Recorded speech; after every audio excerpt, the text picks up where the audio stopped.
Bowl Day 68 continues, brought to you in living color on NBC.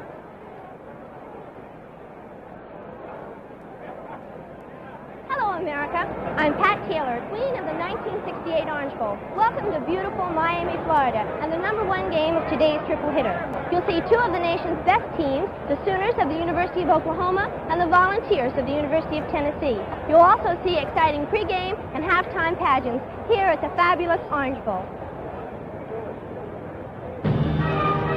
NBC Sports presents the 1968 Orange Bowl game. The Oklahoma Sooners versus the Tennessee Volunteers. Brought to you by the Savings and Loan Association Serving America, where over 43 million people keep their savings. By the people in your town who bottle Coca-Cola. Coke has the taste you never get tired of. By Pontiac and your Pontiac dealers, the people who are having an us versus them comparison sale. By United Airlines, fly the friendly skies of United. And by Salem Pillar Cigarettes. Salem refreshes your taste.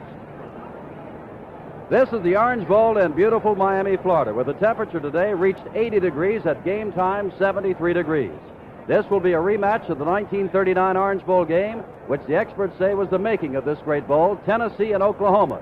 Tennessee won that ball game by the score of 17-0. The Sooners' vow tonight will be different. Hello, everyone. I'm Jim Simpson, along with Kyle Rote, former All-American and All-Pro halfback who, incidentally, still holds a bowl record, the longest punting average, back in 1949 that was, in the Cotton Bowl of 63.5 yards. But as far as this game is concerned, Oklahoma, winners of the Big 8 title, they are 9-1. And Tennessee, winning its first Southeastern Conference championship since 1956, also 9-1. And Kyle Rote, their records are not all that similar with these two ball clubs. Well, that's true, Jim. Not only do the teams have similar offensive alignments, they have similar defensive alignments, too. Both quarterbacks, Tennessee's Dewey Warren passing to Richmond Flowers. Both quarterbacks have extremely fast men to whom they can throw the ball. Oklahoma's Bob Warmack passing to Eddie Hinton. He's a 9'7" man, whereas Flowers is 9'4", so there's a little bit of difference there.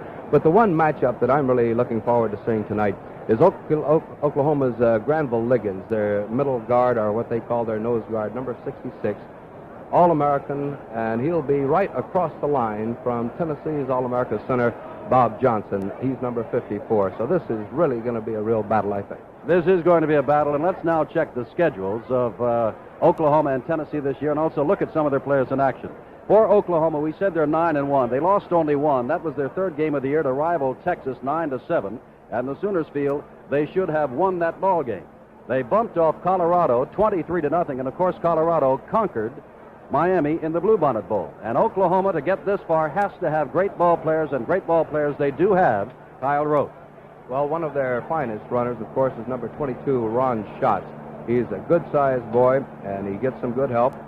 He's about 200 pounds. You'll see him here. He's in the tailback spot there, taking the handoff. And either he or tailback Steve Owens, an extremely fine-looking sophomore, will be carrying the ball about 90% of the time. Schatz here, a senior, gained over 700 yards this season and 7 touchdowns. Here, quarterback Bob Warmack, as you can see, can throw the ball with extremely good accuracy.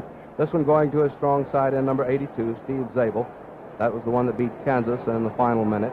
And here you'll see Warmack and his ability to scramble. This one is against Iowa State. And if the Tennessee Vols expect to win the ball game tonight, this is one facet of the ball game. Warmack scrambling that they will have to contain. He's extremely good runner. And here's Oklahoma's fast wingback Eddie Hinton, number 33, taking this pitch out. Tennessee will also have to concern themselves not only with Hinton's running that you're watching here, but he's one of the best pass receivers. And they'll be having to cover him tonight. And the big man on defense for Oklahoma, middle guard Granville Liggins, a real All-American. Tennessee's All-American center Bob Johnson, as we mentioned, will have to worry about him tonight. And, of course, that is Oklahoma. Now for Tennessee, as we said, Southeastern Conference champions. They, too, have won 9 and lost 1. And their only loss of the season was in the only other night game they played this year. They lost to Gary Beban and UCLA by the score of 20-16. Then they had a week off and came back and rolled, Kyle Rote, winning 9 in a row to win this Southeastern Conference championship and come on to the Orange Bowl down here in Miami. And like Oklahoma, they have great personnel also. They really do, and their passing combination of quarterback Dewey Warren to his flanker back Richmond Flowers is perhaps, again, one of the big factors that will determine the outcome of the game tonight. And here we see Louis Warren, with an excellent arm, completing 59% of his passes this season as well as last season. This to flanker Richmond Flowers with tremendous speed, as we mentioned. And tonight, the Oklahoma defensive back will have to cover Richmond Flowers as their fine young sophomore, Bruce Stensrud. There you see Flowers, once he gets that ball, he can move. And along with Pickens and Chadwick in the backfield, Charlie Fulton, number 12, anchors down the Tennessee running game. And now look at Tennessee's All-American center, Bob Johnson, number 54. You see him maintaining that block, who, as we said, will really have a head-on battle with Oklahoma's Granville Liggins tonight. The numbers 2 and 3 teams in the country about to meet. Oklahoma taking the field. And no Orange Bowl is complete without the great pregame and halftime pageantry as put on by Ernie Seiler and his committee. So now let's go down to the field for the pregame pageantry and ceremony. Stand and remain silent as the Orange Bowl Committee presents its 1968 pregame pageant. This is my country.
Ladies and gentlemen, the Orange Bowl March.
And now, ladies and gentlemen, meet the University of Oklahoma.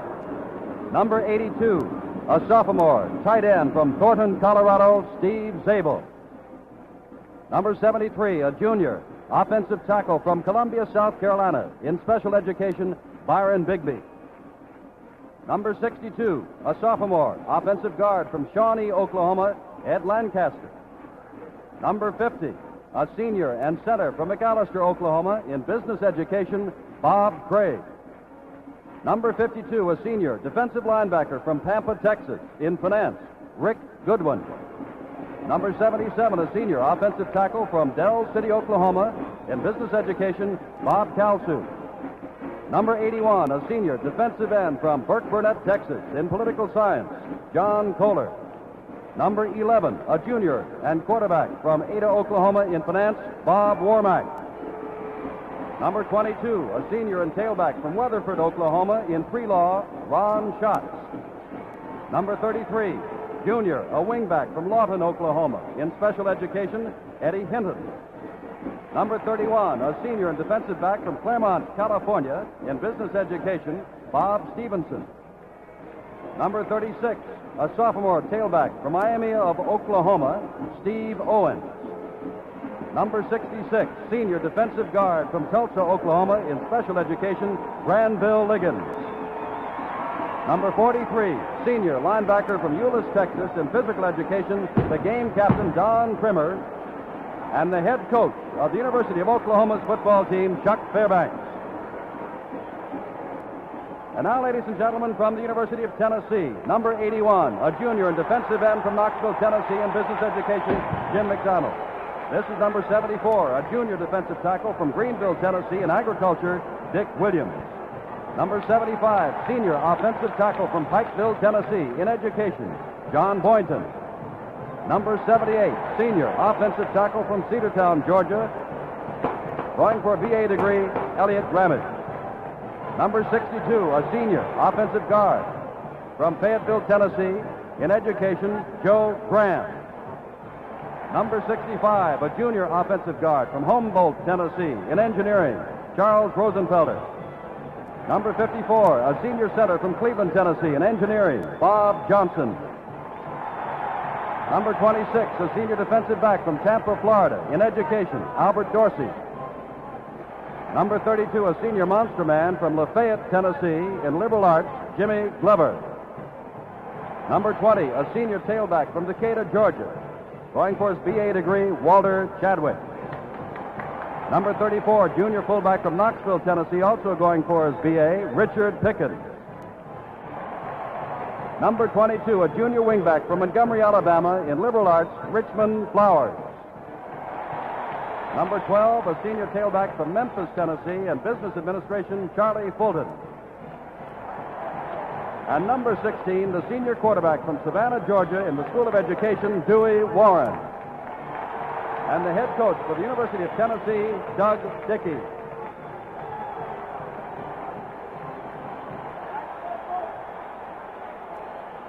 And now Oklahoma and Tennessee are ready for the opening kickoff. We'll be right back for the start of the 1968 Orange Bowl game. Here we go. All right, I get to go first. Right? Yeah. We're about to see the playing of a dangerous new game. It's called the credit game. Let's watch. The first player has turned up a credit card that enables him to buy another car and advance to Easy Street. Don't worry, I got a credit. And here's one for a vacation tour. Here's a different kind of card, a savings account at a savings and loan association. This card may be kept until needed. And there are credit cards for boats, furniture and appliances, fur coats, most everything you'd ever want. But sooner or later, you're bound to run into a card that says, pay all bills, plus carrying charges. If you've saved at a savings and loan association, you're still in good shape. If you haven't saved, the game can be disastrous. In real life, too, the abuse of credit is a dangerous game. To win, you need a savings account at your nearby savings and loan association. Saving makes the difference. In the dark jersey, that's Oklahoma's Don Trimmer, the game captain. Number 43. As the flip of the coin comes, there are track captains from Tennessee, John Boynton, Albert Dorsey, and Bob Johnson right there, receiving word from Pete Williams, the referee, that he has won the toss and will receive. So Oklahoma will kick off in this rematch of the 1939 Orange Bowl game. 70 degrees and clear here in Miami, Florida. We know there's much snow around and a lot of cold weather, but down here it is simply beautiful. The game about to get underway. We pause briefly for station identification. This is the NBC television network.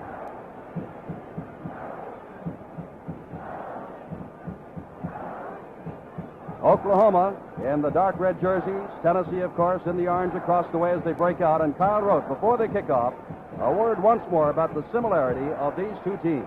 Well, they both operate out of the I formation offensively. Defensively, you'll see them in a 5-2 and in a 5-3 with the monster man or free linebacker going to the strength of the offensive formation. Most of them play a zone in their deep secondary with their three deep men. Perhaps Oklahoma will go more with the man-for-man coverage than Tennessee, but they're very similar. The quarterback's throwing to very fast men, and we will get an opportunity now to see the first matchup of Oklahoma center Bob Johnson, All-American, against Granville Liggins, number 66, on middle guard, on defense for Oklahoma. Across the way is Baker, 48, as Lejeune kicks off, and Fulton, 12, also deep. There is Baker at the 12-yard line for Tennessee as the Orange Bowl is underway, and Happy New Year to you. As Bill Baker comes across the 30-yard line, across the 40, and is dumped as he hits to the 45 and spills out to the 47-yard line. Knocked down there by John Kohler, number 81, the left defensive end, and Don Trimmer, the game captain, number 43.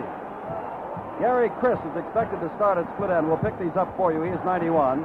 Elliot Gamage may not play at left tackle. We'll check that for you as a pulled hamstring. Joe Graham at left guard. All-American Bob Johnson at center. Charlie Rosenfelder, right guard. John Boynton, right tackle. Ken DeLong, the tight end, and Dewey Warren, Walter Chadwick, Richmond Flowers, and Richard Pickens in the backfield. We'll give you those numbers in a moment. First offensive play, this is Charlie Fulton.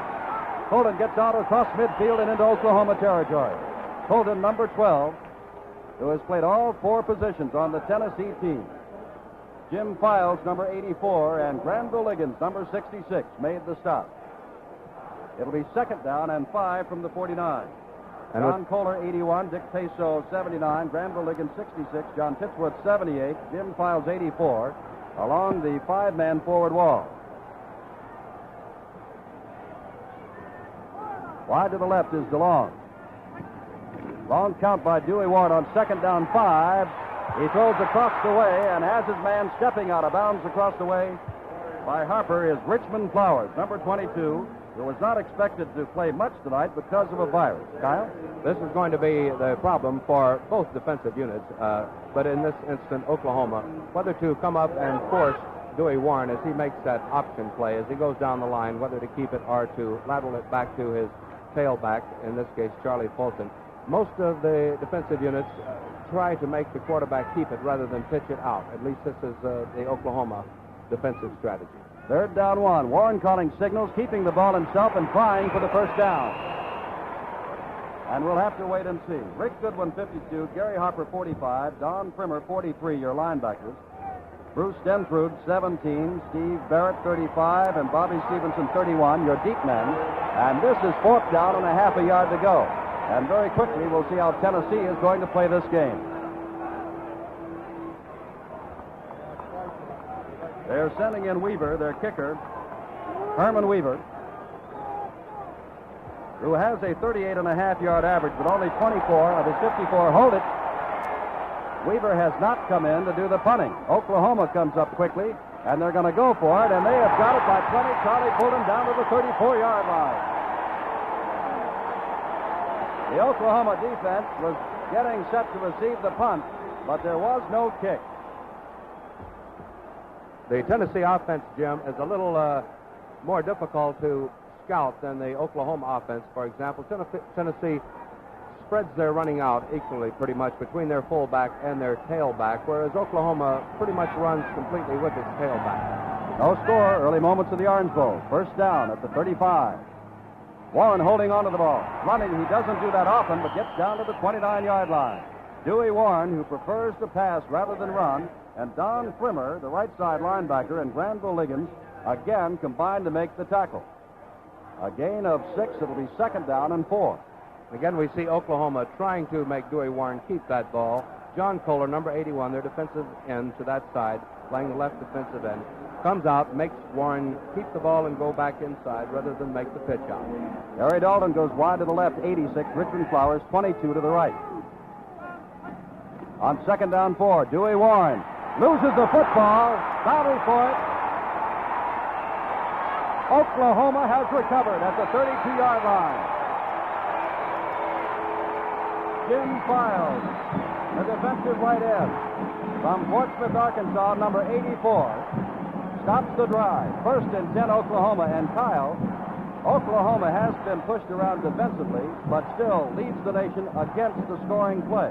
Well, that's the problem on that sprint option there. They either have to make up their mind quick, either to pitch it or to keep it. And that time, Dewey Warren was a little hesitant. Jim Files made a beautiful defensive play on it. Now for the first time, Oklahoma on offense. Bob Warmack, number 11, Eddie Hinton in motion, and the ball goes to the fullback. He goes straight ahead. Only that's the tailback, Ron Schatz, the senior. And we'll say right here now that it's going to be the tailback most of the night. Ron Schatz and Steve Owens, before tonight, have carried the ball 366 times between them. Their fullbacks, Mike Harper and Rick Baldrige, have carried the ball between them only 37 times all year long. Joe Killingsworth, number 83, the split end comes wide to the left. This is Warmack holding onto the ball across the line of scrimmage, across the 40, across the 45, and knocked out of bounds as he hits to the 48.5-yard line. Running him out of bounds was number 26, the All-American Albert Dorsey. But it's first down, Oklahoma. And you know, Jim, to show you even further how little the fullback gets to carry the ball in the Oklahoma offensive philosophy, Warmack has carried the ball almost 100 times this season, and you combine that with the 366 times the other two tailbacks have carried it, and a fullback, if he weren't thick-skinned, could get an inferiority complex playing in that unit. Now this time, Zabel, 82, is split left, and Killingsworth, 83, split right. Hinton, the slot back, and Warmack hands off to his tailback, Schatz again, and Schatz gets down to the 46-yard line. A pickup of about 5 yards. It'll be second down 5. 11 minutes, 20 seconds to go. Bob Kalsu and Ken Mendenhall leading the way from their strong tackle and strong guard positions. No score in this, the opening quarter.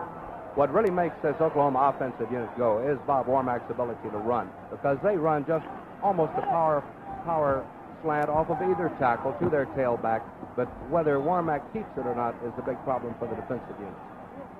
Killingsworth wide to the right. Warmack keeping the ball, and a couple of yards he gets inside the 45, down to the 43.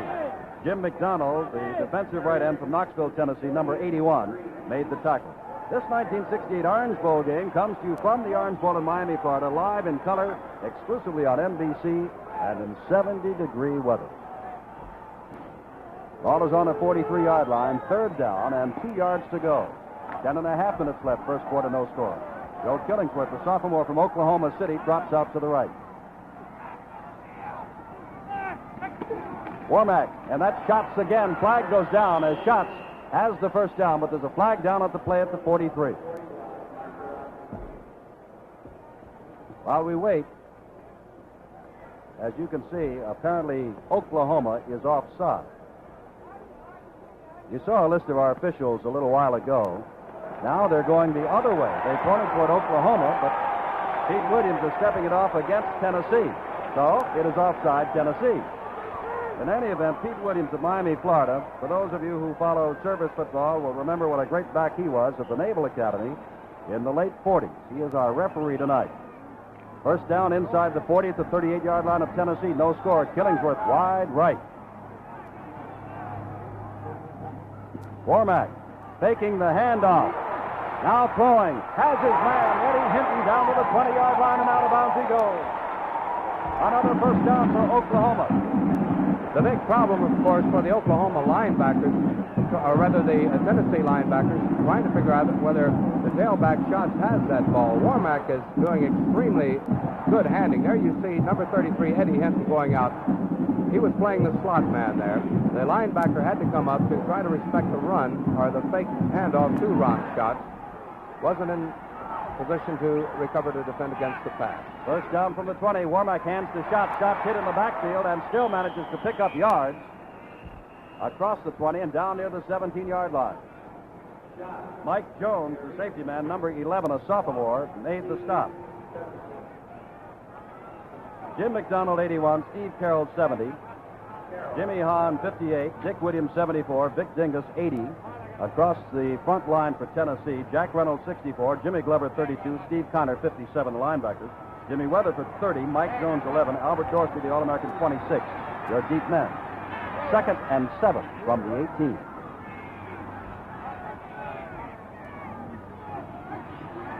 Warmack looking, has Hinton, and Hinton turning, could not get his hands on it fully at the 11-yard line.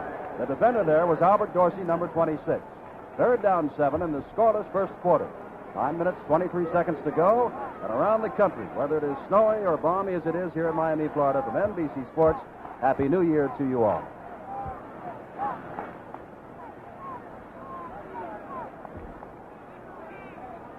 And if you're watching in color, what a brilliant show this is tonight in the Orange Bowl. Joe Killingsworth, 83, out to the left. Hinton is a flanker back, nearly with Killingsworth. In motion comes Schatz. Only one setback, and that's the fullback. Here's Warmack, looking and throwing, has his man hitting inside the 10-yard line. First down, Oklahoma. Mike Jones made the tackle, along with Albert Dorsey. And we might mention every time you see Ron Schatz, here we'll see that play again. There's Hinton, number 33, on that sprint out option. Warmack just standing up and hitting him. We might mention, anytime you see this Ron Schatz, number 22, the tailback, go in motion, almost 95% of the time it will be a pass play. Killingsworth wide to the right. First down and goal to go from the 7. Warmack faking the handoff, coming to the right, has running room. Hits for the end zone. Touchdown!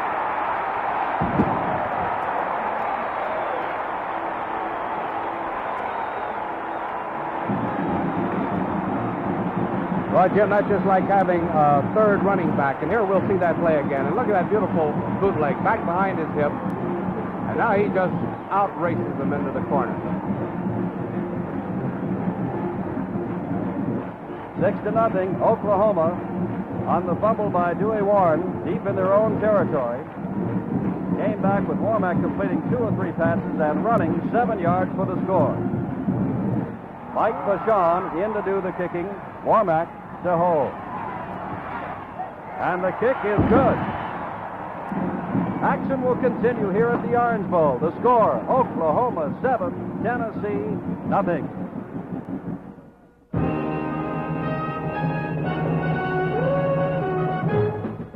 Wouldn't it be nice if you could take every bottle of Coca-Cola that you'll be having for the next 10 years and put them right here, just like this?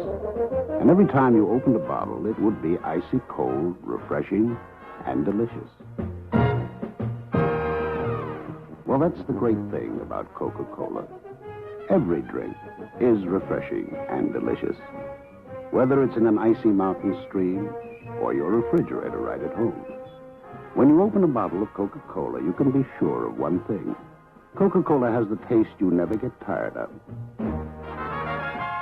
That's why things go better with Coke after Coke after Coke. So next time you come up thirsty, remember, Coca-Cola always tastes just the way this looks right now.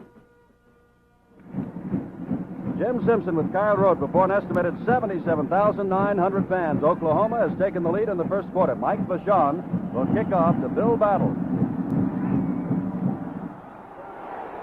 And Charlie Fulton. And he really kicks off. Fulton takes it in the end zone and decides to stay right there. 1st and 10, Tennessee on the 20. Tennessee took the opening kickoff and marched deep into Oklahoma territory. Warren fumbled. It was recovered by Jim Files of Oklahoma, and Warmack put him on the war path, and it is 7-0 Oklahoma. We might point out one additional factor that will play an important role tonight. Each team has senior players who, I'm sure right at this moment, realize more than ever that they're playing their last game for their respective schools. A bit sad for them, but I'm sure a source of inspiration, too. Gary Dalton out to the left, Richmond Flowers to the right. Dewey Warren carrying the ball and picks up 6 yards out to the 26-yard line. The quarterback, and in talking to him, Rick Goodwin, the left side linebacker, made the stop along with Dick Peso, the left tackle. But in talking to Dewey Warren, he was asked by the press many times, would you rather run or throw? Tonight, thus far, Kyle, Warren has run more than he's thrown, and he said he'd rather throw.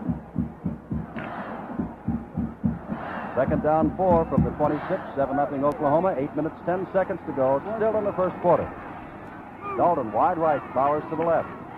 Warren pitching out again to Charlie Fulton. He's got speed, but down he goes as he gets back to the 27-yard line. And that is Rick Goodwin, the senior from Tampa, Texas, 5'9", 194, the left side linebacker, who made the tackle. It'll be 3rd down and a long 3. They've got to get to the 30 for the first down. Number 17 in your picture is Bruce Stensrud. Number 81 there is John Kohler, 79, Dick Peso, 43 in the middle is the monster, or rather the linebacker, Don Trimmer, on a big play for Tennessee. 3rd and a long 3. Warren passes and overshoots his man, almost intercepted by Bruce Stensrud, number 17. It's 4th down and 3. Intended for DeLong, who trots off the field along with Dewey Warren. The numbers 2 and 3 teams in the country. Tennessee, beaten only in its opening game by UCLA, and Oklahoma, beaten only by Texas. Back deep goes Eddie Hinton. Bruce Stensrud is up close. One of the up men, as the kicker Herman Weaver comes in. Weaver gets a very short kickoff. Fair catch called for by number 31, Bobby Stevenson, the senior from Claremont, California, at the 44-yard line of Oklahoma, where the Sooners, leading 7-0, will put the ball in play. So action will continue here at the Orange Bowl. The score is Oklahoma 7 and Tennessee nothing.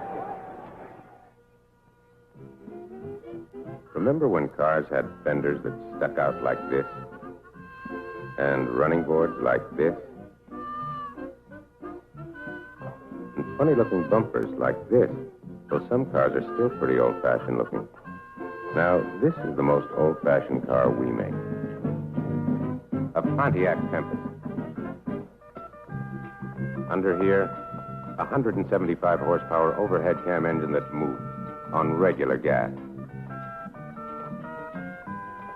In here, enough room for what it takes 2 of those to handle, and yet it's wide track, takes curves like a sports car. It doesn't make much sense to spend your time driving one of those when you could be driving one of these, especially now during Pontiac's comparison sale. Think about it. From the 44-yard line of Oklahoma, the Sooners, leading 7-0, will put the ball in play. A tremendous crowd on a colorful night, the third game of our NBC's New Year's Day tripleheader. So Killingworth, number 83, trots out to the right. Oklahoma has functioned all year without a major injury. They stay pretty constant in their lineups. And there again is their tailback, Steve Owens, who has come in for the first time. He's a sophomore from Miami, Oklahoma, who led the Big Eight in rushing, and they think the world of him. Steve Carroll, the sophomore right tackle from Chattanooga, number 7, he made the stop. And that is a companion play to the pitch out to Eddie Hinton coming around in motion. They hand it off to the tailback on that play, but there is also the option where Warmack can keep it, fake it to shots, and pitch it out to Eddie Hinton. 2nd and 8. Zabel is to the left, Hinton and Killingworth to the right. Warmack sprinting to his right. Blocker in front of him, aims and has Hinton all by himself, and he steps out of bounds on the 37-yard line of Tennessee. First down, Oklahoma. Tennessee was favored by most in this football game, but thus far, it has been Oklahoma. But we remind you that, for example, in the Sugar Bowl, Wyoming led at the half 20 or 13-0, and LSU came back to win 20-13. In the Rose Bowl, USC 14, Indiana 3. In the Cotton Bowl, Texas A&M 20, Alabama 16. First down from the 37. Warmack keeping the ball, hiding it nicely. Hinton again, and he drops the ball. Incomplete pass. Being pursued there by Mike Jones, number 11, a sophomore from Nashville who was a quarterback until Bill Young, their regular safety man, got hurt in fall practice, and Mike stepped in as a safety man and has been there ever since, number 11. And what a fine job Mike Jones has done. 7 interceptions for a total return of 150 yards. And as you mentioned, Jim, just a sophomore. Well, that 150-yard return, Kyle, to stay on the subject of number 11, Mike Jones, is a new Tennessee record. And with the 7 interceptions, he not only led the team, but the Southeastern Conference. Killingworth left. On 2nd down, Warmack, for the first time, dropping straight back. Firing it into a crowd, it is incomplete across the way with the intended receiver, Steve Zabel, the sophomore from Thornton, Colorado, number 82. Zabel is a tight end but has great hands, and they throw to him a lot. 22 catches this year for 3 touchdowns. Only Eddie Hinton had more catches, 28. Now from the 37 of Tennessee, Warmack is now 3 for 6. It's 3rd down and 10. That's Hinton taking a different stance out there to the left. Warmack dropping straight back again. Now throwing a swing pass to Steve Owens. Owens is in a crowd and does not have the first down. Inside the 35, down to the 34. Tackle was made again by Steve Carroll, a sophomore from Chattanooga. We might mention Steve Owens, number 36, who just caught that screen pass. Just a sophomore also. They have a number of fine ones on this Oklahoma team. He and Ron Schatz, can you imagine the combination of 2 tailbacks that have gained the yardage these 2 fellows have? Schatz, 726 yards for the season. Steve Owens, who's averaged a little over 4 yards per carry, led the team with 808 yards during the season. Gordon Wheeler, 19th in the country in punting, and Oklahoma, I believe, has taken too much time. On 4th down, Wheeler came in to do the kicking. That'll take him from the 34 back to the 39. That'll be 4th down again. 7-0, Oklahoma leading. We've got 5 minutes and 41 seconds to go in this exciting first quarter of the Orange Bowl. 40-yard average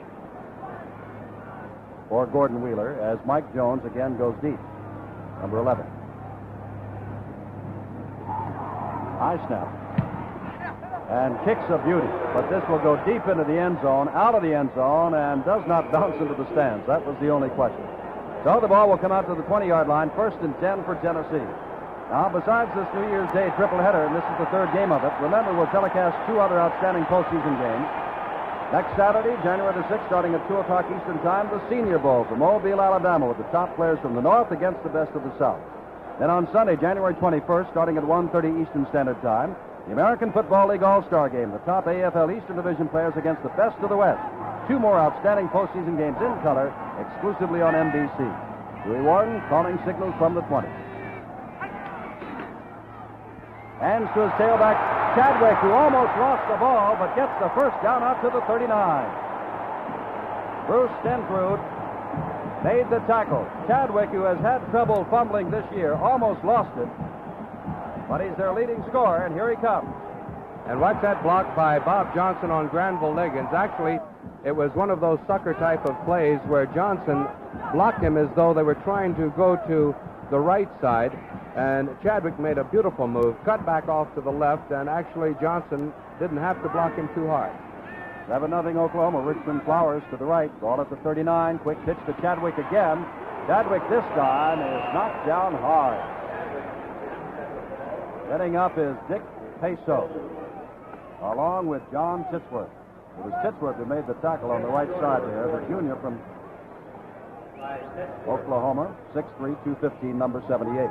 We might mention while you're watching them line up, keep your eye on that middle guard on defense for Oklahoma, number 66, Granville Liggins, and see how fast they can get and attack that offensive line, because this is going to be a big factor in who wins this ball game tonight.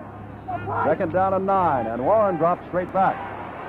Warren fires to Charlie Fulton. Fulton has great speed, and Fulton is out to midfield and near the first down. If they mark the ball at midfield, it will be a first down.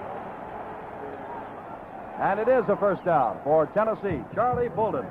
Fulton, as we said, has played everywhere in this backfield this year, all 4 positions.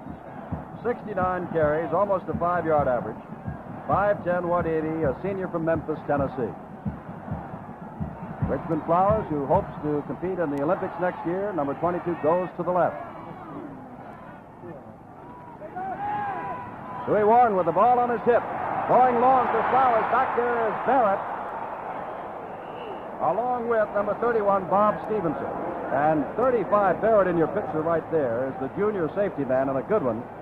But he fell on his ankle last Wednesday in practice, and the question was, what kind of speed was he going to have tonight? 2nd down and 10.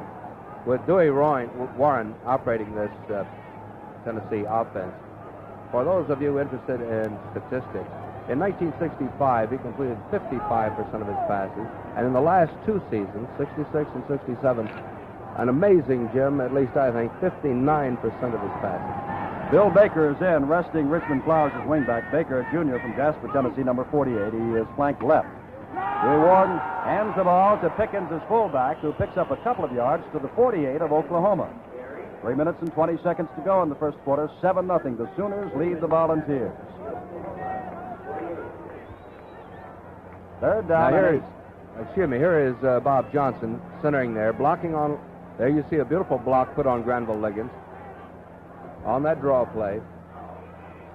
And that, as Kyler said, is what everybody's here to watch tonight. A lot of them realizing that Johnson is an All-American center, 54, Liggins an All-American middle guard, 66. Here's Warren on 3rd down, firing and overshoots his man. Downfield was number 91, Gary Chris, a sophomore from Oliver Springs, Tennessee, number 91. And to show you the respect that Tennessee has for Oklahoma's Granville Liggins, they put 2 men on him. You'll see the 2 men, the center and the right guard.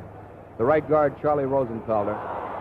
And when you have 2 men on you in that line, Jim, you can't expect to get through too often. Herman Weaver in to do the punting. Warren is 2 for 5 in the passing department. Eddie Hinton is deep. High kick. Hinton calling for the fair catch inside the 15 at the 13, where it'll be 1st and 10 for Oklahoma. Action will continue here at the Orange Bowl. The score is Oklahoma 7, Tennessee nothing. And now we return to our studios for this commercial message.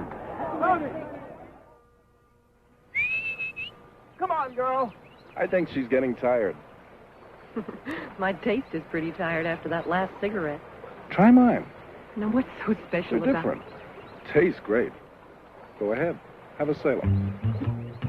Have a Salem. See how Salem. Wait a minute. Stop and think. Is your taste tired out? Does your cigarette have that worn-out 4 o'clock taste? If your cigarette has that 4 o'clock taste, now's the time for Salem, America's best-selling menthol. and springtime fresh. That's the taste you get from Salem. Say, that's a good-tasting cigarette. That's a Salem filter cigarette. Salem, America's largest selling menthol. Because Salem refreshes your taste. On this first day of 1968, Jim Simpson, along with Kyle Rote, 70 degrees the temperature in Miami, Florida, for the 34th renewal of the Orange Bowl. 7-0 the score, 1st and 10 for Oklahoma, who leads. From mid-dome, 13. Killingsworth comes wide to the left. There's the tailback once more, and Ron Schatz gets a couple of yards out across the 15 to the 17. Make it a pickup of 4. It is 2nd down 6. And always keep in mind on that play, that fullback, or rather tailback slant, that Bob Warmack is more inclined to keep that ball than to hand it off. And this is what's concerning Tennessee right now, too. Warmack carried the ball 98 times this year himself, which is a whale of a lot for a quarterback. 2nd and 6.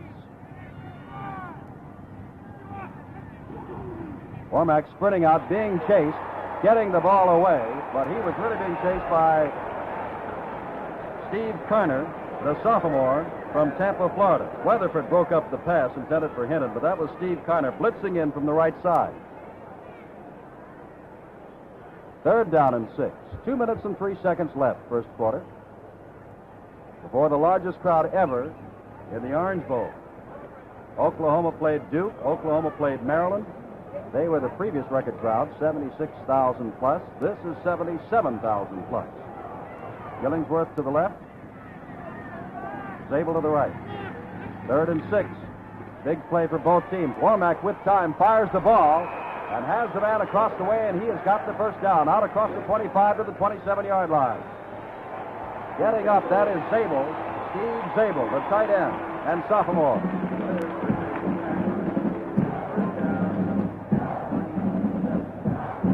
This is the Sooner band of OU. And around the city of Miami, you can see a lot of supporters of both schools, Tennessee and Oklahoma. Killingsworth coming out to the left. Zabel, the tight end, splits to the right. That's Hinton set in the slot.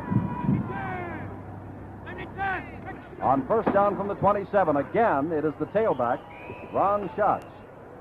And if you were not with us from the outset, we'll say one more time that Schatz and Owens, as tailbacks, carried the ball 366 times before tonight. The fullbacks combined only 37 carries. Steve Carroll, the sophomore right tackle, has been having a great night. Again, made the tackle, number 7. And with all of that tailback slant running that they're doing, tremendous burden on these two tackles, Bob Chalsu and Byron Bigby, the offensive tackles, as well as the guards, Ed Lancaster and Ken Mendenhall. 2nd down and 6. Warmack keeps the ball, cuts inside, has the first down, gets around 2 men across the 40-yard line. Jones is after him, ducks under Jones, and he's finally dragged down by Albert Dorsey. First down at the 32-yard line of Tennessee with 30 seconds to go in the first quarter. And there's the Oklahoma rooting section, and there's Bob Warmack, the junior from Ada, Oklahoma. And according to Bob the other day, in Ada, they raise nothing but championship high school football teams, and that's where he plays. And here we see that play again, Bob Warmack. And there you see, trailing back behind him, his flanker back, Eddie Hinton. He faked the pitch out, cut back, and now reversing his field. Coming in to make the tackle, Mike Jones, and Jack Reynolds finally pulling him down. Now back live, Warmack back to throw, has his man inside the 30-yard line. Weatherford made the stop of Mike Harper, the fullback, as time has run out here in the first quarter. That's the end of the first quarter in this 1968 Orange Bowl game with the score, Oklahoma 7, Tennessee nothing. Would you like to go on a ski lift holiday?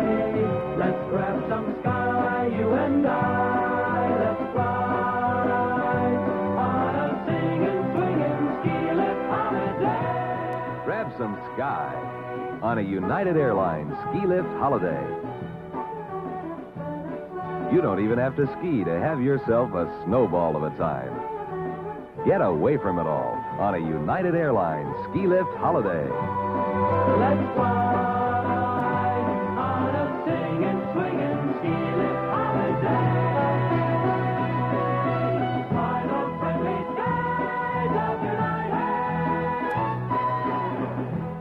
away from it all on a United Ski Lift holiday. All you need to ski and fly is a free United credit card.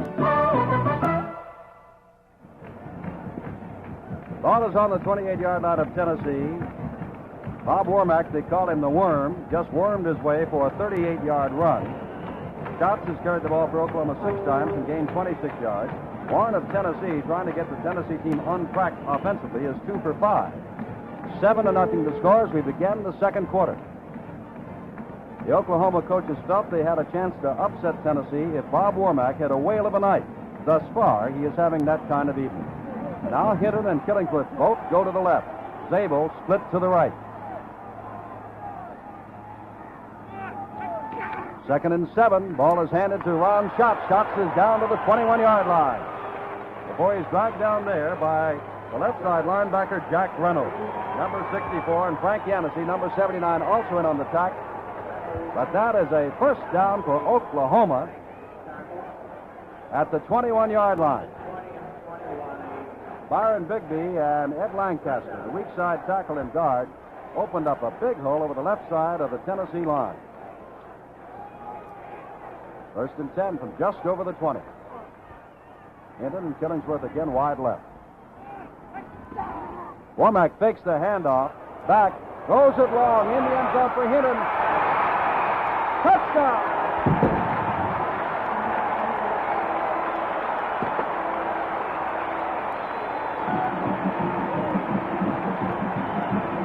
And here we see him in the slot position, coming off behind Killingsworth, back into the corner. Number 32, Jimmy Glover, trying to defend on the play. Eddie Hinton, a 9-7 sprinter.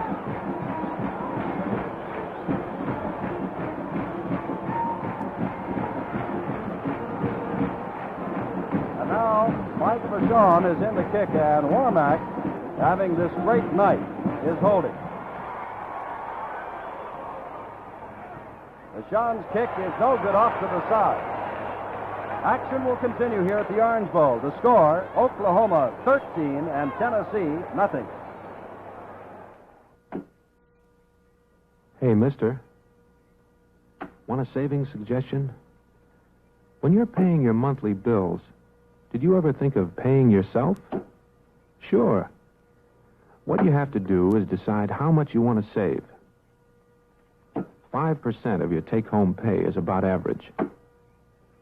Then each month, write out a check for that amount and put it into your savings account at your Savings and Loan Association. Why a savings and loan? Because they're the specialists in saving. Over the years, they've paid better returns on savings than any other type of financial institution.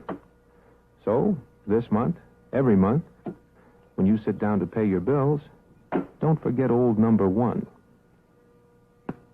Pay yourself first. A savings suggestion from your Savings and Loan. Where you save does make a difference. Vachon will kick off. 13-0 the score. Battle 48. And Charlie Fulton deep for the thus far stunned Volunteers of Tennessee, the Southeastern Conference champions. And that is Fulton, and he is going to bring it out across the 10. Great speed across the 20. He's already made it. Breaks loose at the 30. Down the sidelines he goes. Cuts inside and down to the 39-yard line of Oklahoma with Cagle. Dean Cagle and Don Frimmer making the stop. And now Tennessee gets its turn to cheer.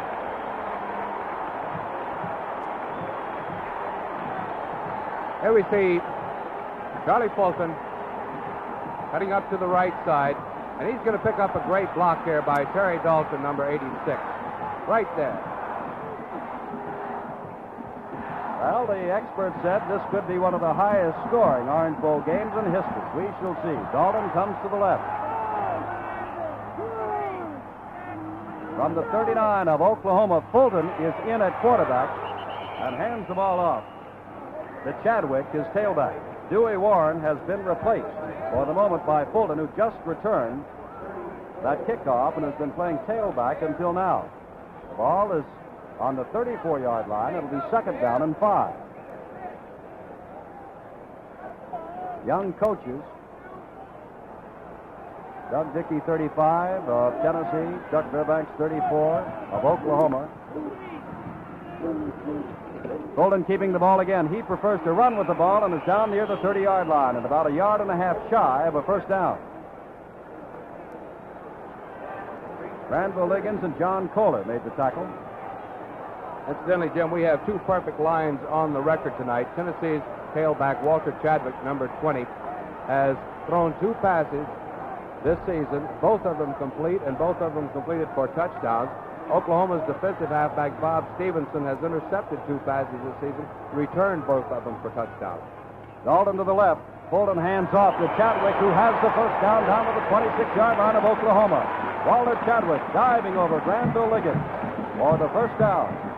13-0 is the score. Oklahoma over Tennessee. We're in the second quarter, 12 minutes and 40 seconds left. Largest crowd ever in the history of the Orange Bowl, which dates back now 34 years. Richmond Flowers, 22 out to the right. Dalton, 86, comes left. Fulton hands to Chadwick again, and Chadwick is bounced back by Rick Goodwin, the left side linebacker, number 52 from Tampa, Texas. It's down to the 25-yard line. A gain of about 2. It is second down 8. Other games today, the Sugar Bowl, LSU 20, Wyoming 13. Cotton Bowl, Texas A&M 20, Alabama 16. Rose Bowl, number 1, USC 14, Indiana 3. O.J. Simpson had a great day. And Indiana played very well.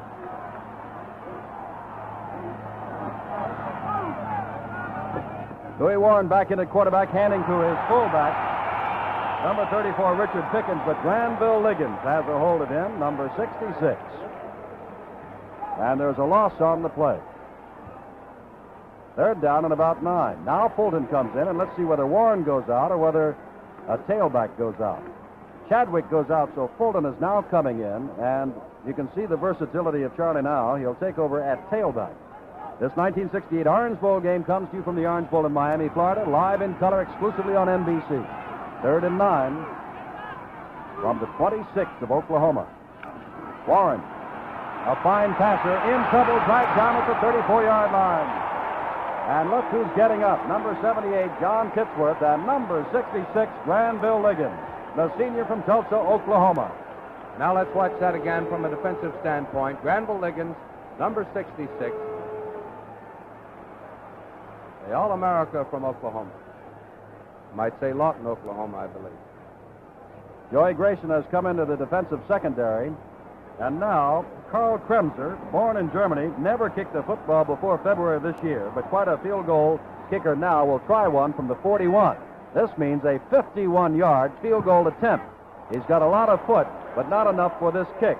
As the ball goes into the end zone, it will roll dead there, and Oklahoma will take over 1st and 10 on its own 20. So, action will continue here at the Orange Bowl. The score, Oklahoma 13 and Tennessee nothing. Watch Fran Tarkenton, daring quarterback of the New York Giants. What makes a great competitor like Fran Tarkenton? He's got to be tough, both mentally and physically. And, of course, he's got to have a great desire to win. And, Fran, what makes a great shave? Well, I think it's the lather. That's why I use Rise. Rise lets me shave fast, shave close, without irritation. Here's why. Rise is so rich, so wet, it doesn't dry out on your face. Instead, it stays moist and creamy, keeps whiskers wet and soft all through your shave. Here's why. See how Rise, with millions of tiny moisture-packed bubbles, soaks whiskers soft, keeps whiskers wet and soft, so you cut them off at the skin line. You shave fast, shave close, without irritation. So if you want to shave fast, shave close, without irritation, shave with Rise, a really great lather. Rise Regular or refreshing Rise Menthol. Over 77,000 are here tonight, including Governor and Mrs. Claude Kirk of Florida, in the press box there with the Orange Bowl President Bill Lantaff and Mrs. Lantaff. And the girl there is Miss Sally Sherman, who is Disneyland's 1968 ambassador to the world. From the 20, 1st and 10, Oklahoma.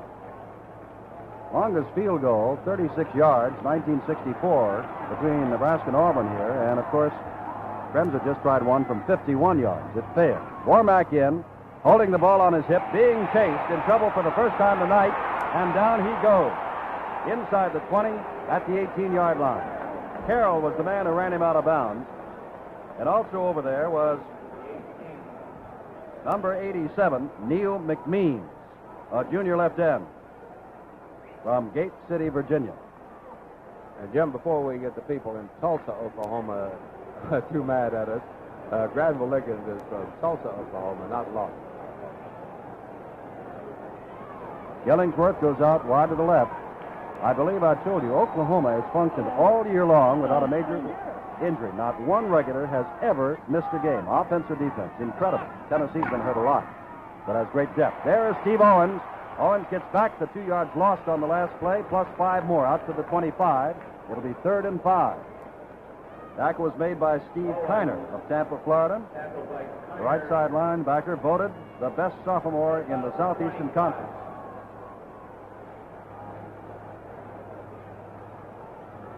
And it might seem a little difficult to screen off of this I formation, although it really isn't. Oklahoma, when they screen, they will go to their slot line, usually Eddie Hinton when he's in the slot, as he is now. 3rd down 5. Warmack has set up 1 touchdown and thrown for another. Now with the ball, being pursued and dragged down, that is Jack Reynolds and Steve Kiner, the 2 linebackers, 64, 57, along with Neil McMeans, 87. Warmack has run 7 yards for a touchdown back in the first quarter and thrown 21 yards to Ed Hinton for a second score. Loss on the play back to the 21, and that brings up 4th down and 9. 13-0 as you look back now at the deep man, who is Baker. Bill Baker, the junior from Jasper, Tennessee. In to do the kicking is Gordon Wheeler. Wheeler kicks from his own 12 and hits one high. Baker fading back inside his 30 to the 28. Downfield, Oklahoma very quickly and swarming down at the 30-yard line. Setting up is Byron Bigby, the weak side tackle, number 73. Now, don't forget those 2 NBC Golf exclusives coming up next month in February. The Bob Hope Desert Classic from Palm Desert, California, followed 1 week later by the Andy Williams Golf Tournament from the Torrey Pines Golf Course in San Diego. And then in March, a special golf tournament from the La Costa Country Club. And we'll be telling you more about that one in the weeks to come. Golf on NBC, a very special thing. Tennessee trailing by 2 touchdowns. Fulton again in as the quarterback hands to Chadwick, who gets 5 yards out to the 35. Warren now coming in.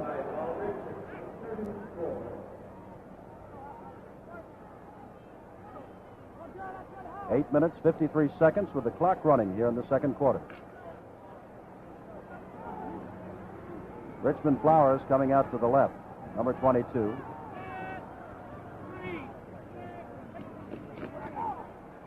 That is Fulton still at quarterback. And that is Chadwick with the ball across the 40 and out to the 49-yard line. First down for Tennessee as they try to get back in this ball game. Walter Chadwick is a senior playing his last game from Decatur, Georgia. Kyle told you he's thrown 2 passes, both for touchdowns, one against Ole Miss, the other against Alabama. The leading scorer for Tennessee with 66 points and 11 touchdowns. The leading rusher with 671 yards and a 4.5-yard average. He twisted his ankle after the season playing basketball, but obviously is all right now. First down, Tennessee trying to get on the scoreboard. Fulton remains in, has the ball, throws, and this will be intercepted by number 17, Bruce Denfrew. Denfrew knocked down at the 26-yard line by Gary Chris, the split end. First and 10 for the Sooners of Oklahoma, who thus far, Kyle wrote, have controlled the ball game. I mean, it'll be just a matter of time, at least from our viewpoint up here, watching Richmond Flowers flank out here. They probably won't go to Flowers too much because every time he flanks out, they put Gary Harper on him. And this, I'm sure, although I'm sure Richmond Flowers gets double covered in almost every game he goes into, I'm sure it's discouraging the Tennessee quarterback from throwing to him. 5 All-Americans are playing in this ball game, and there goes Ron Schott.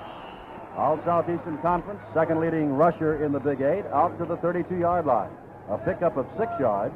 It'll be second down and 4. 7.5 minutes left, 13-0. Jack Reynolds, a sophomore linebacker from Cincinnati, number 64 on the left side, made the stop.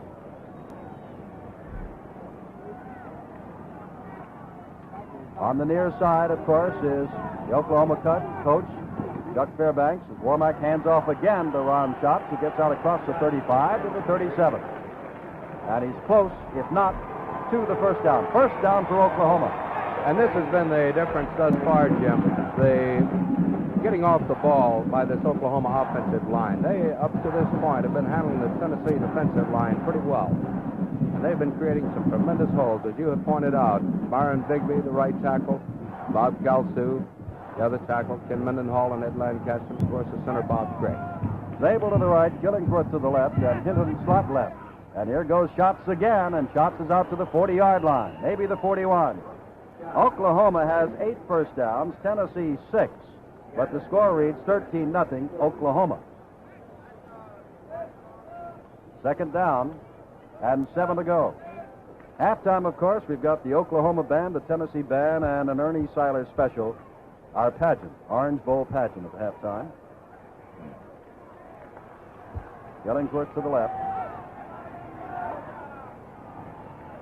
Oklahoma making few, if any, substitutions. Warmack on a jump pass. The ball is in the air, belongs to anybody, but it is no good. It was intended for Eddie Hinton, and it looked like it was knocked in the air by Jack Reynolds, who, like Steve Carroll, and they're both sophomores, played a tremendous game thus far tonight. First down, as you can see, for interference on the play charged against Tennessee. Oh, it is first down at the 45. It's difficult for the Oklahoma, or rather Tennessee man, not to interfere there because Warmack had made a beautiful fake to his fullback and it looked for all purposes like a running play. Zabel right, Gillingworth left. Warmack now 6 for 12, hands the ball off, and down goes Schatz. He may have gotten 6 or 7 inches and no more. Steve Carroll, you'll find down at the bottom of that pile, along with Jack Reynolds once more. Those two have combined on a number of tackles. 5 minutes, 45 seconds left to go in the half. Oklahoma scored with 8 minutes and 39 seconds left in the first quarter on a 7-yard run by Warmack into the corner. And then in the second quarter, at the very outset, within the first minute, on a 21-yard pass from Warmack to Hinton. And that's where we stand. Zabel to the left, Gillingworth to the right. Warmack still has the ball. Has his man Hinton. Gets past Jones. Dragged down by Albert Dorsey, but not until he's got the first down inside the 35, down to the 33-yard line of Tennessee.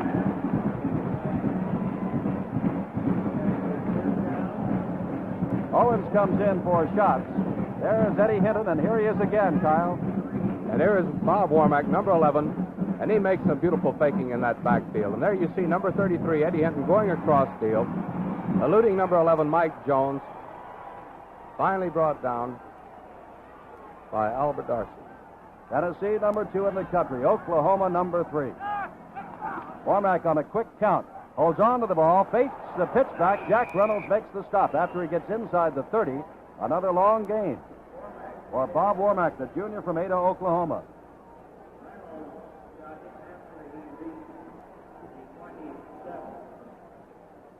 The leading pass receiver in Orange Bowl history was an Alabama boy by the name of Ray Perkins, now with the Baltimore Colts. He caught 9.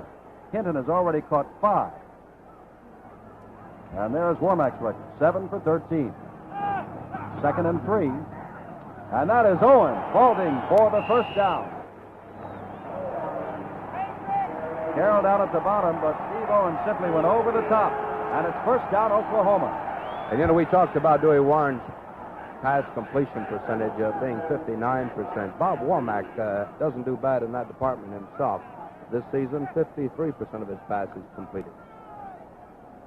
Tennessee, their third consecutive year in a bowl game under young Doug Dickey. They won the other 2 in the Bluebonnet and in the Gator, and now they're trailing Oklahoma.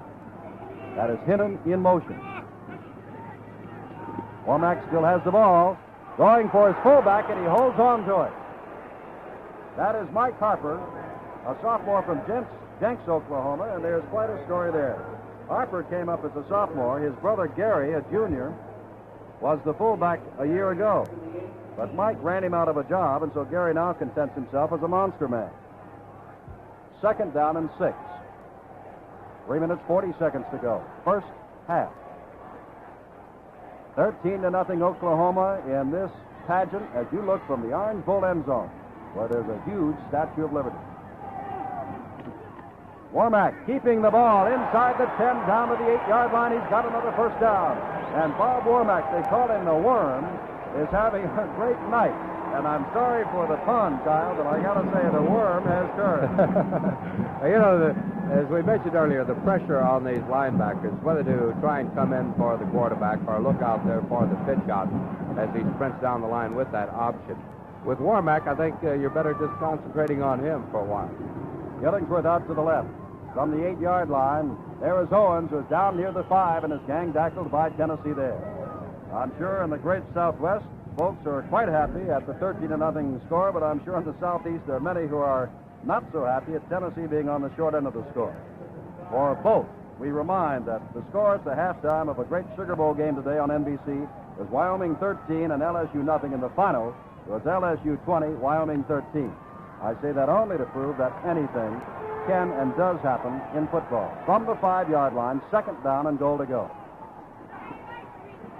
There goes Owens, and he's down near the goal line. And if he is shy, which they say he is, he's not shy by much. It'll be 3rd down and that far to go.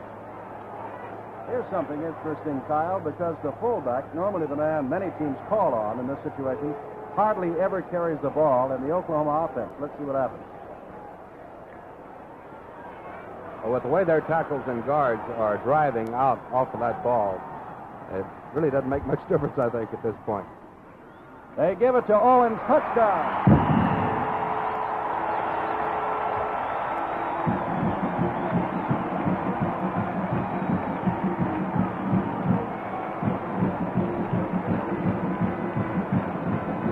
There's young Steve Owens, and the coaching staff at Norman, Oklahoma feels that this sophomore from Miami of Oklahoma will be a great one. There he is scoring again in the surprising Orange Bowl game. Not surprising that Oklahoma is out in front, but by the amount of points they have managed to stack up here in the first half.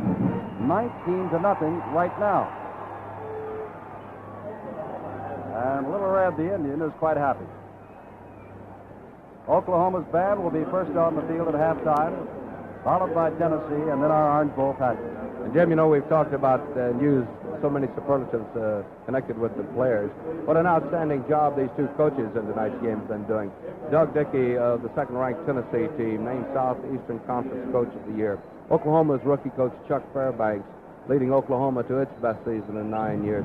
This is, incidentally, Dickey's 3rd bowl game. They beat Tulsa in the Bluebonnet Bowl in 1965. They beat Syracuse in the Gator Bowl in 1966. And tonight, they're a little behind. That's Dickey right now, and you can tell which one he is because Coach Dickey has his hands on his hips. That's Richmond Flowers alongside of him. On Friday, January the 12th, be sure to see the nighttime premiere of NBC's hilarious game show, The Hollywood Squares. Wally Cox, Charlie Weaver, Abby Dalton, and the whole gang will be there, along with host Peter Marshall. Join them on The Hollywood Squares, premiering Friday, January 12th at 9:30, 8:30 Central Time here on NBC. That is young Chuck Fairbanks, the coach who took over after the tragic death of Jim McKenzie last spring, and has guided this team to a 9-1 record and a 19-0 lead over Tennessee in the Orange Bowl, and a young team of sophomores and juniors. And honored as the freshman coach of the year, I believe, or rookie coach, whatever they call it, among all of the first-year coaches in the country at major colleges. Having missed an extra point, Oklahoma now chooses to go for 2 on this particular touchdown. There's Warmack fading one, and there's Harper, his fullback, for the 2 points. And Oklahoma jumps out in front by the score of 21-0. Action will continue here at the Orange Bowl, and hold on as there's a flag. Hold on, there's a flag down at the 3. Pete Williams has come in. The referee has the football. And obviously it is against Oklahoma, or else they would have refused. That is marching off 5 yards. for illegal motion on the play. Now Warmack is staring over at Coach Fairbanks to see whether or not he should still go for the 2. Fairbanks has turned his back on him. And they've decided to go for the 2 once more.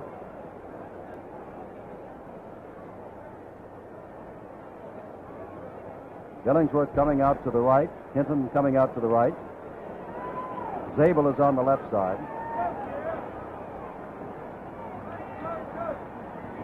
In motion, that is Owens, and as Kyle showed you, that usually means a pass, and that's exactly what they're going to do. But all the time in the world, and now he's run out of time. Warmack on the move, and does not get it. Just knocked down across the way. Nick Showalter, number 88, over there to knock him down. A junior defensive end from Kingsport, Tennessee. And so the conversion attempt is no good.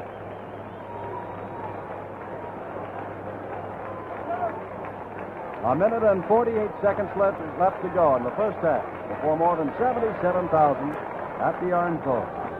Warmack has carried the ball 7 times for 41 yards and is 8 for 14 as a passer. Scored once on a 7-yard run, thrown a touchdown pass to Eddie Hinton of 21 yards, and of course Steve Owens has just scored the 3rd touchdown from the 1-foot line. Statue of Liberty, which drew a round of applause. Action will continue here at the Orange Bowl. The score, Oklahoma 19 and Tennessee nothing. Right now, your Pontiac dealer is having a comparison sale. All right, let's compare sports cars. This is Pontiac's exciting new Firebird with its unique 175 horsepower overhead cam engine. Beautiful, isn't it? And these are its toughest competition. 4 of the best sports cars in the world. They all have bucket seats, road-hugging suspension, and even I have to admit, they look fantastic. Now, this has a high-compression overhead cam engine. Regular gas V8, high-output V8, and this one has just about everything you can put on a sports car. That's pretty rough competition, right? You know it. They're all Firebirds. Pontiac Firebirds. With competition like this, who needs those other sports cars?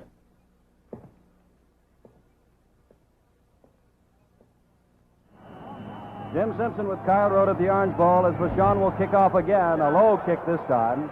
Richmond Flowers is there. He is the Olympic hurdle prospect, remember, has great speed, but down he goes with number 17, Bruce Denfrew, a sophomore from Dallas, Texas, putting the tackle on him inside the 25, down, well, a market just at the 20. We pause briefly for station identification. This is the NBC television network.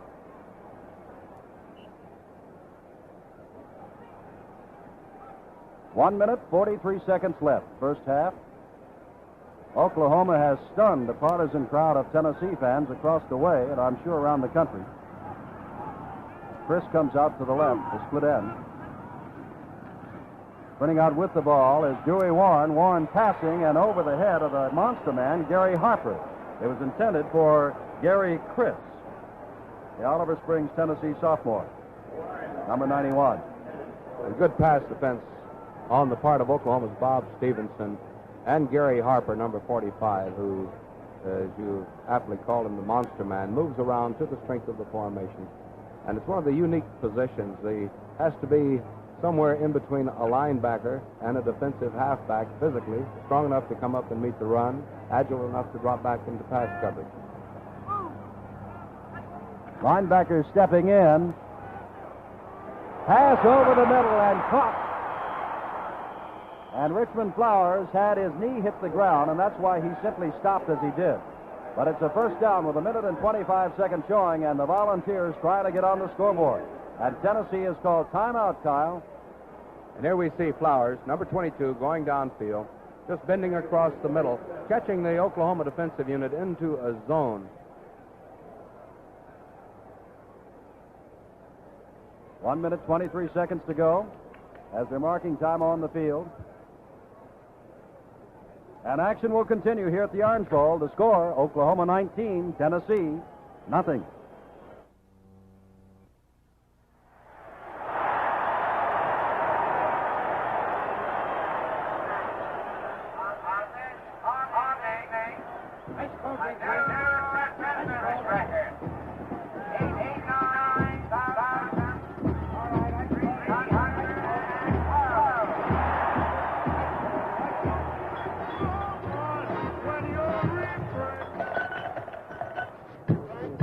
Al Daniel. Frank, get your Frank hot dog. Hot dog, get your Frank and hot dog, Frank. Sodas. Get your ice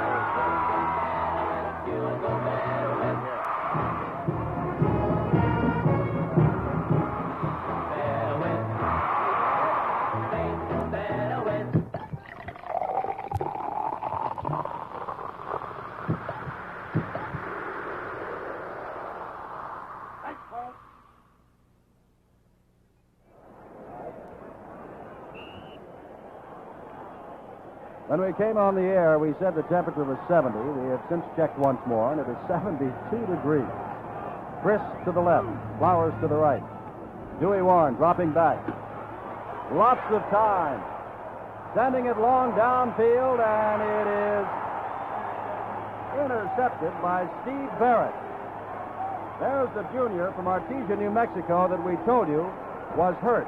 It was intended for Kenny DeLong, as Barrett was in a practice last Wednesday at the Miami field and suffered an ankle injury, and they were questionable whether or not he would play tonight. He has, and he is intercepted. That is his 7th interception of the year.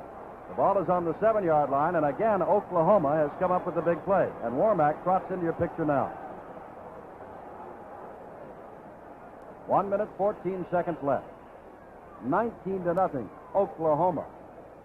And now Oklahoma is going to call timeout. The Sugar Bowl today, Wyoming led at halftime 13-0, but LSU beat them 20-13, and Wyoming was threatening as the gun went off down inside the 5. The Rose Bowl with O.J. Simpson having a great day, defeated Indiana. Indiana University held in there but lost 14-3. Cotton Bowl, Texas A&M, as the pupil, Gene Stallings, beat the teacher, Paul Bear Bryant, 20-16 over Alabama. Don't forget, following tonight's Orange Bowl game, to stay tuned for Bowl Day 68. With Pat Hernan for highlights of all of those actions of the Rose Bowl, the Sugar Bowl, the Cotton Bowl, and, of course, this game, the Orange Bowl. That's Bowl Day 68, immediately following, in color and exclusively on NBC. Ball is on the 7-yard line, first down 10. And what a sight. The Orange Bowl in Miami, record crowd. Oklahoma, this is their 7th appearance in the Orange Bowl. They've won 4 and lost 2. Warmack hands off to his tailback, Steve Owens, who gets out across the 10. And again, time is called by Tennessee this time, Kyle, as they would like to get the ball with some time left. Well, obviously, with the time running out there, they must conserve it, hopefully to stop Oklahoma in downs and force them into a punting situation. And Oklahoma's punter, although he hasn't gotten off any tremendous ones tonight, he still has a respectable 40-yard average. Incidentally, talking about punting averages, with the new rule in college football this year, requiring the interior lineman to stay on the line of scrimmage until that ball is kicked, a good long punt really isn't that helpful if they're going to return it 40 and 50 yards as well. So there's really not a necessity for a long punt too much, just a good high one. Gillingsworth comes to the right. I think I said Owens carried last time. It was Schatz, but this is Bobby Warmack with Schatz out in front of him to block. And down goes Warmack as he gets out to the 15-yard line. With his arms around him, again, is Jack Reynolds, along with Jimmy Weatherford. And again, Tennessee would like to stop the clock with 59 seconds to go. They've got another timeout left. Weatherford, who just made the tackle, comes from Dalton, Georgia, as we said. And the Tennessee coaching staff thinks so much of him that when they played Alabama, and of course they defeated Alabama, Weatherford was the man assigned to the All-American Dennis Holman of Alabama and did quite a job. In that same game, Albert Dorsey, the right cornerback, intercepted 3 balls, all in the 4th quarter, returning 31 yards for a touchdown, and that was his birthday present to himself. So Tennessee's got a lot of talent, far from being out of this game. Warmack holding on to the ball and gets out near the 20-yard line and near a first down. And has the first down for Oklahoma. 53 seconds to go. And again, as you can see, Pistol Pete Williams calling timeout for Tennessee. And for most purposes, the timeouts that they have called are now, they're not gambling now to hold them, I wouldn't think, with just 53 seconds left. They're now calling the timeout to hopefully get a fumble, to effect a fumble on the part of Oklahoma. Because it looks like with 3 downs to go, plus a kicking down, that they should be able to run the clock out at this point. 19-0 the score. There's Oklahoma, Big 8 champions, 9-1 record. Facing Tennessee, the Southeastern Conference champions. 9-1 record. Last time they played in the Orange Bowl, they said was the making of this great classic, and Tennessee won that one 17-0 back in 1939. There is Schatz again out to the 21-yard line. Steve Kiner made the stop with 45 seconds to go. And speaking of that 1939 Orange Bowl, Bob Woodruff, the athletic director at Tennessee, and George Cafago, one of the coaches, were players on Tennessee in that bowl game. 34 seconds to go. Clock, remember, continuing to run as Tennessee has run out of timeouts. Billingsworth to the right. Zabel to the left. Bob Womack talking to his fullback, Harper. Womack holding on to the ball, and that should be the last play of the first half. Steve Carroll of Chattanooga, Tennessee, number 70, again made the tackle as they'll count this down to halftime here at the 34th Annual Orange Bowl. And the Sooners go to the dressing room, leading the Volunteers of Tennessee by the score of 19-0. And very quickly, onto the field in the end zone comes the Oklahoma marching band, the pride of Oklahoma, under the direction of Dr. Gene A. Broad.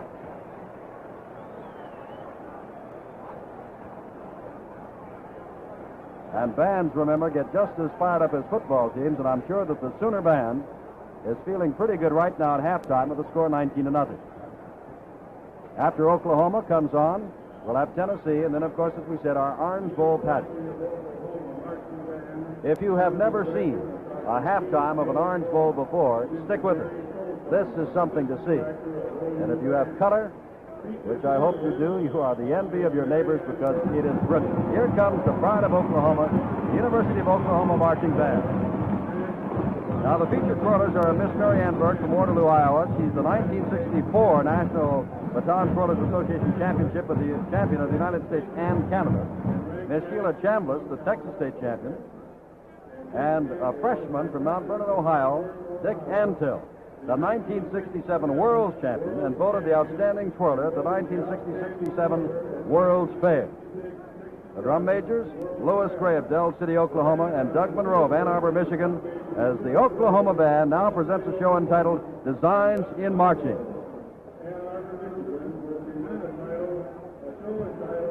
And now, ladies and gentlemen, under the direction of Dr. Gene A. Broad, here is the University of Oklahoma Marching Band.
Of course, was Glover, and they call this halftime show Designs in Marching.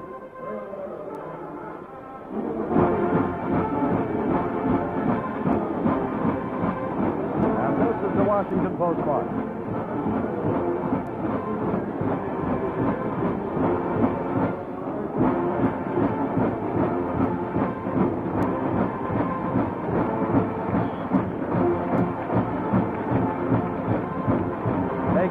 Them bases march. The Washington Post is to follow later.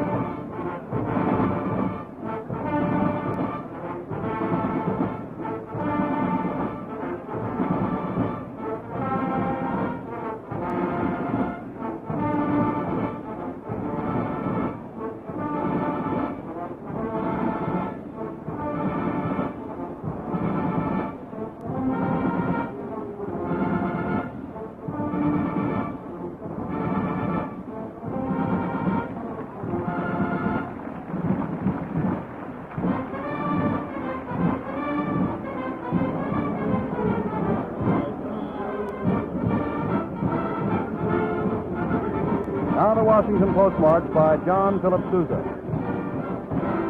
The announcement being made is that a John Philip Sousa stage is to be built in the John F. Kennedy Center for Performing Arts. And it is being helped along by contributions by the American Bandmasters Association. And of course that includes those in charge of colleges and high school bands across the country.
University of Oklahoma Marching Band. And now, about to come onto the field, another fine marching band from the great Southeastern Conference School, the University of Tennessee.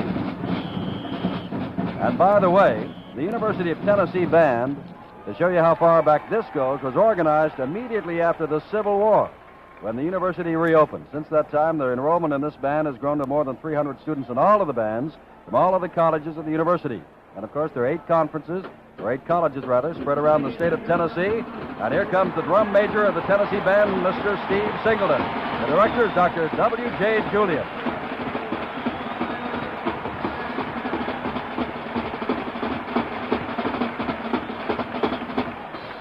And now they'll come downfield, playing Down the Field, Tennessee's fight song.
Crowd of more than 77,000 thrilling to this halftime pageantry at the 34th Annual Orange Bowl in Miami. And now the music of the magnificent men in their flying machine.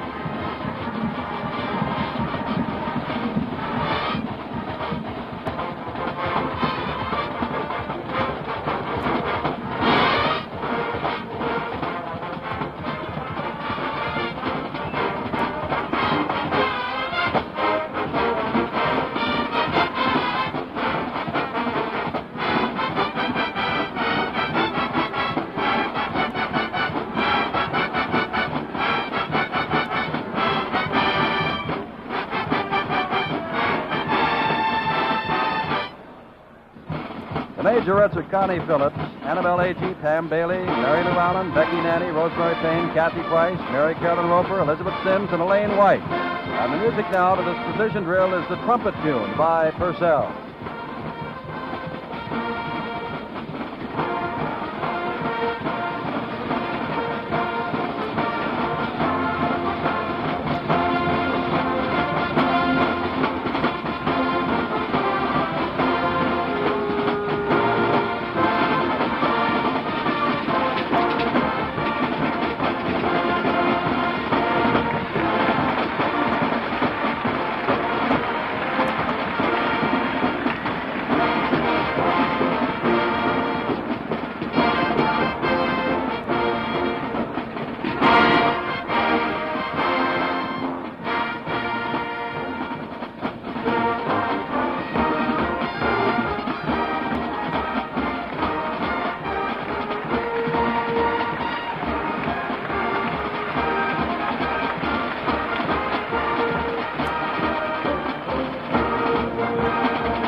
magnificent marching band of Tennessee, and now they will form a circle as we go to Broadway.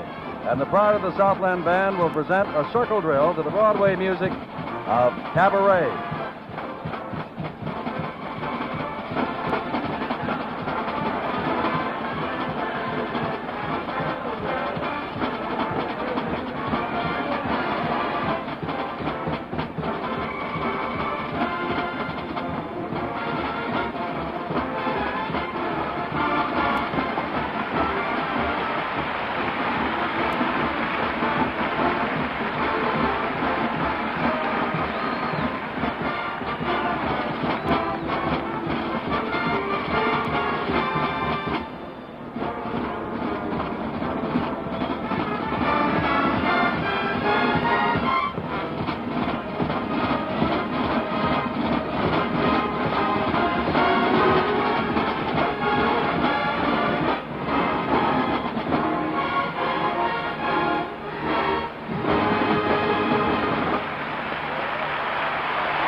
Listen to the crowd in the Orange Bowl that come to see not only a fine football game, but halftime pageantry. And I think it was Jimmy Durante who once said, "You ain't seen nothing yet." We still have another part of the halftime Orange Bowl pageantry. And at the end of the field is the Statue of Liberty, and the Tennessee Band will now thrill the crowd with a concert presentation, the Battle Hymn of the Republic.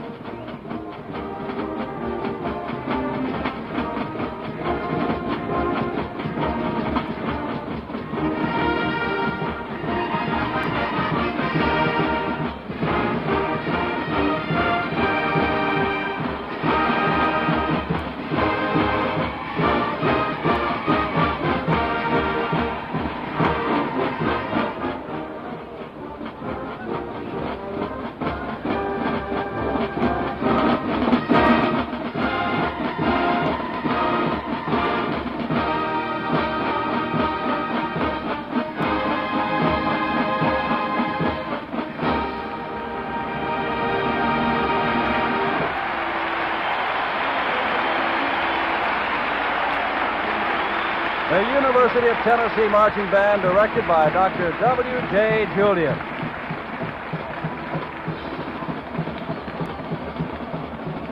And the fabulous halftime activities will continue from the Orange Bowl after this pause for station identification. See The Evil of Frankenstein in chilling color Tuesday night.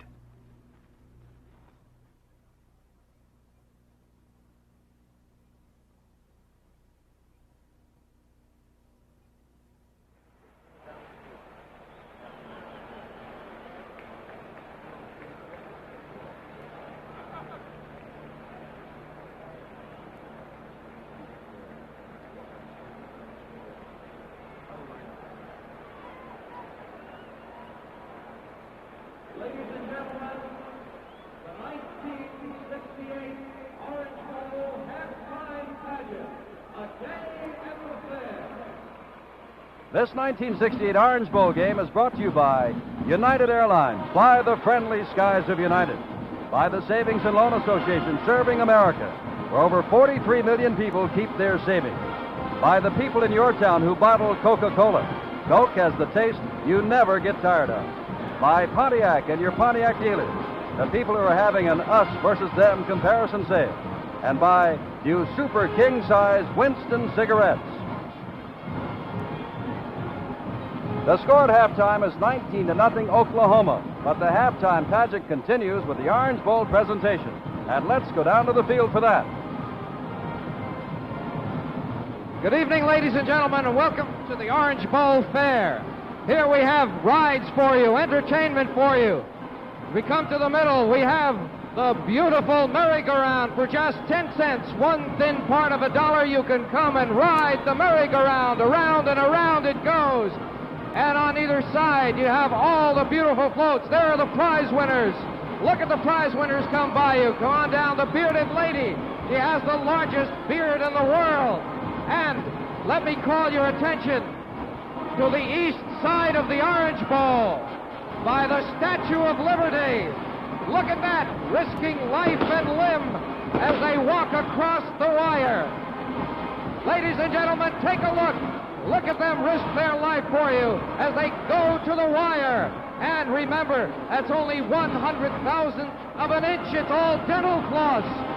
If you don't think it's dangerous, there used to be 12 of them. And now there is Mr. Peanut on the other side of the arena. Come on inside the tent. It's just 10 cents, one thin part of $1, 1/10 of $1, 10 cents. Say you only have a $10 bill, we'll give you change later. And look, the man is going to dive into an empty bucket. We use one every show, but it's a great act. And there the Ferris wheel, the beautiful, exciting Ferris wheel. Just 10 cents for a ride. Anybody want a balloon? Balloons for everybody. Catch that man with the balloon and buy a balloon. Here it is, the greatest show. It's the Orange Bowl Fair. And lining up the princesses and the queen of the Orange Bowl. Come on, ladies and gentlemen. Try your luck. Take a chance. Come on inside. See the strongest man in the world. He chews glass. He bites nails. He can't lift too much, but he's strong. Come on down, just 10 cents. 10 cents. Well, would you believe 5 cents? It's the greatest, biggest show you've ever seen. It's the Orange Bowl Fair. So come on. And there they are lining up.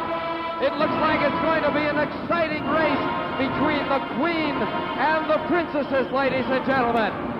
Here it is. It's the Orange Bowl Fair. It's a great show. Look at the acts coming your way. The strong man, the bearded lady, everything for your entertainment. A high wire act. Look again, ladies and gentlemen, where the Statue of Liberty is. Look to that side of the stadium and see them swinging. And there's the high wire act. There they are, risking life and limb for you. Come on down, see the show, just 10 cents. Just 1/10 of $1 to see the greatest show on earth. And here we are under the big top, the main arena. Come on down, 10 cents, 1/10 part of $1 for your entertainment. Look at the prize winners coming by you, the Orange Bowl Fair prize winners. It's a great show, ladies and gentlemen. Don't miss it. Come on inside, see the acts. See the acts, don't miss any one of them. It's a great, great, great, exciting show. This Orange Bowl Fair is just for you. It's for you and the children. Come on down. It's a great, great, great show. We have the Ferris wheel, the bearded lady, the strong man. Come buy a balloon.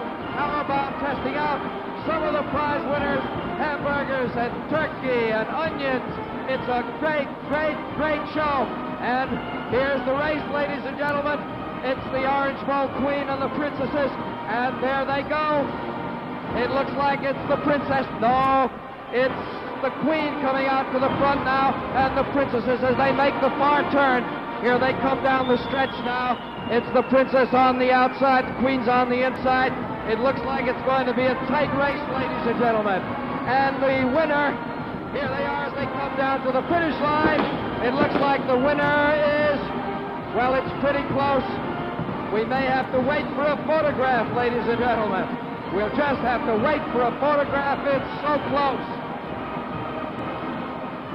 Ladies and gentlemen, may I introduce to you right now the Orange Bowl princesses and the Queen. First of all, Princess Suzanne Van Horst, a 21-year-old blonde beauty from the University of Miami, a native-born Miamian, attended schools in Germany and France, as her father was a colonel in the United States Air Force. Princess Debbie Riker, a 19-year-old part-time model and real estate office worker from Burlington, New Jersey originally, but a graduate of Miami Beach High School. Princess Nancy Brandon, 21-year-old secretary for a Miami insurance firm, part-time model, attends Miami-Dade Junior College evening classes to major in photography and journalism. Princess Robin Whiteley, 19-year-old University of Miami co-ed, part-time model, majoring in music, born in San Diego, California. And now, ladies and gentlemen, the Queen of the Orange Bowl, Queen Patricia Taylor, a statuesque 5'8" brunette from Fairfax, Virginia, a co-ed at the University of Miami, captain of the University of Miami Baton Twirling Corps, majoring in elementary education. Ladies and gentlemen, Queen Patricia Taylor.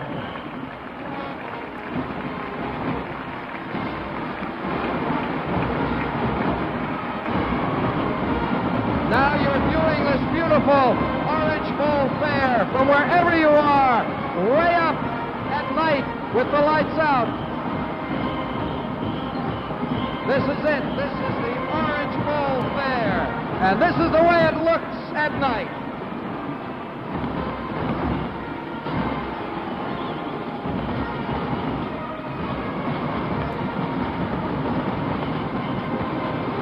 It's a great, great, great show, ladies and gentlemen. And now we have to pack up. There are other places to go and other shows to do. Next stop, Apalachicola. Happy New Year, everybody.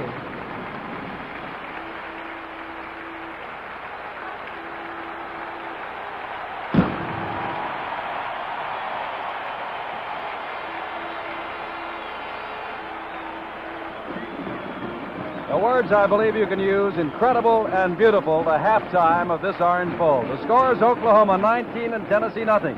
As we get ready for the second half kickoff of the 1968 Orange Bowl game. And now we return to our studios for this commercial message. It's not how long you make it, it's how you make it long. It's not how long you make it, it's how you make it long. It's not how long you make it, it's how you make it long. Everywhere you turn these days, you'll find new super king-size Winston cigarettes. All across the USA, smokers are discovering that just length alone can't make a cigarette taste one bit better. Anyone can make a cigarette long, but it's not how long you make it, it's how you make it long. And Winston makes it long by adding an extra measure of the famous good taste that has made Winston America's largest selling cigarette. Pick up a pack today. Tastes good, it should, it's Winston. Jim Simpson back at the Orange Bowl in Miami, and before the second half resumes, Carl wrote, there are the statistics. And as you can see, Oklahoma 150 yards compared to Tennessee 62 on the ground, 107 to 41 in the air, 257 to 103 overall. And you know, Jim, Tennessee has to make some changes. They may come out in an unbalanced line, but there will be some changes, I would assume, in their passing game particularly. One thing about Tennessee, they do have the manpower, great reserves who can step in without the team's effectiveness being hurt at all. Oklahoma, I would say, just keep that offensive line charging as it did in the first half. And number two, keep Bob Warmack healthy. Carl Kremser will kick off for Tennessee. The Volunteers trailing by the score of 19 to nothing. And deep in the middle is Eddie Hinton, who has scored on a 21-yard pass from Bob Warmack. That is Rick Baldridge nearest to you. And across the way is Steve Owens, number 36. The first half was all Bob Warmack and all Oklahoma. Tennessee is out to see what it can do in the second half. There's Doug Dickey, arms folded, undefeated since the opening loss to UCLA in the last night game they played. And by the way, Oklahoma has played 172 consecutive games in the daytime. The last time they played at night was 1951, and they lost that one to Texas A&M 14-7. The last night game Tennessee played was at the beginning of 1967 season when they lost by the score of 20-16. And if you're wondering what is going on the field, well, we continue to talk up here. Something has gone wrong with the official clock. And they are now fixing it, and they have just fixed it and flashed it to the 15-minute mark. And so now, kicking off will be Kremser, and Hinton, and Baldridge, and Owens remain deep. Soccer-style kicker, born in Germany, as we said, discovered by others at Tennessee who called on their coaches to look at him. George Caffigo looked at him and decided he's quite a kicker, which he is. That is Owens back at the 1, the 5, the 10. Gets out across the 20 and not much more. Dragged down there And Oklahoma will put the ball in play there. David Murphy, number 25, a senior from Columbia, Tennessee, made the tackle. Bob Warmack trotting on. Warmack, back in the first quarter, ran 7 yards for the first Oklahoma score. In the second quarter, threw 21 yards to Hinton for a score, and then led Oklahoma down to the 1-foot line where Steve Owens went over for the third Oklahoma score. Warmack hands to Ron Schatz, the tailback, who gets out to the 25-yard line. A gain of 4. It'll be 2nd down and 6. Dick Williams, number 74, the left tackle from Greenville, Tennessee, made the tackle. Number 81 in your picture there is Jim McDonald, the defensive end, breaking out to the right. Next to him, Frank Yancey, number 79. Carroll is in the middle there, playing middle guard, Steve Carroll. 32 in your picture is the monster man, Jimmy Glover. Warmack still has the ball, being rushed, and down he goes inside the 15-yard line. Breaking in quickly was Jim McDonald, the junior, right end from Knoxville, Tennessee. There's one change, Jim, I think that we have seen already in the Tennessee defensive alignment. Jim McDonald there, not even going for the fake to the tailback, just staying outside, making sure that Warmack doesn't come out of there with that ball on his hip and in position to throw the ball. We gave you half of the Tennessee defensive line. Dick Williams is at left tackle, Vic Dingus at left end. Weatherford, Jones, and Dorsey deep. Reynolds, Glover, and Kiner, the linebackers. 3rd down and 17. Warmack. Pass up the sidelines, and out of bounds it goes, incomplete, and down goes a trainer across the way, intended for Hinton, and over there with him was Jimmy Weatherford. Apparently, Jim, this is a definite change they've made because it was the same play almost to the right side rather than to the left, and this time it was Vic Dingus, number 80, the Tennessee defensive end, who played it to the outside, again, trying to keep Warmack from getting out there and in position and having enough time to let go of that ball under control. Well, Pete Williams, the referee, is discussing the penalty. And we'll see exactly what it is as flags flew. Ineligible receiver downfield, charged, of course, against Oklahoma, has been refused by Tennessee. And so that makes it 4th down, and Gordon Wheeler, with 17 yards to go for the first down, has come in and is standing back on his own 1. And will kick the ball away to Bill Baker of Jasper, Tennessee, number 48. That is Wheeler. 40-yard kicking average, as we said, 19th in the nation. Baker in single safety. Gets the rush, but gets the ball away. A driving kick that Baker will take at the 46, across the 50, and down to the 40-yard line of Oklahoma, and Tennessee, trailing 19-0, has good field position. In 1968, NBC will bring you 2 of television's most popular golf programs. Starting on January 20th, Emmy Award winner Shell's Wonderful World of Golf. Then later in the year, NBC will telecast 4 special Big 3 golf tournaments between Arnold Palmer, Gary Player, and Jack Nicklaus. That's this year. More outstanding golf in color and exclusively on NBC. Chris is wide to the right. Dewey Warren is in at quarterback. Warren keeping the ball, and he is wrestled down by John Titsworth, the big right tackle, helped out by Jim Files, numbers 78 and 84. A gain from the 40-yard line down to the 37 of 3, 2nd down 7. You're watching this 1968 Orange Bowl game from the Orange Bowl in Miami, Florida. It is live, it is in color, and it is exclusively on NBC, and we had 70 degrees at game time, and the temperature has gone up. It's now 74. Chris wide to the right, Flowers to the left. In motion comes Charlie Fulton. Warren dropping straight back. Warren with time, aims and has Chris. Chris gets down to the 25-yard line before he's tackled down there by Don Trimmer and Rick Goodwin. That's enough for the first down for Tennessee. The Volunteers, trailing 19-0, hope to make the second half difference. Here we see Gary Chris going downfield, and he'll do a little turn in, just a little curl in. Number 91, Gary Chris, taking that ball for a first down. 12 minutes, 21 seconds to go in the third quarter. That is the Tennessee rooting section across the way. Flowers to the right, Chris to the left. From the 25 on first down, there is Charlie Fulton getting down to the 21-yard line. Dan Trimmer again in on the tackle. He is the game captain, a senior from Euless, Texas, number 43. 2nd down and 6. The ball on the 21.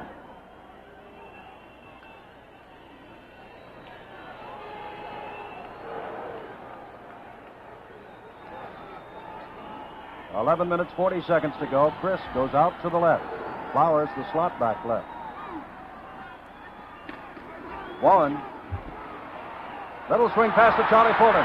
Gets past one man, and down he goes inside the 15 to the 12-yard line. Knocked down by Gary Harper, and had not Harper, their monster man, knocked him down, Fulton would have scored.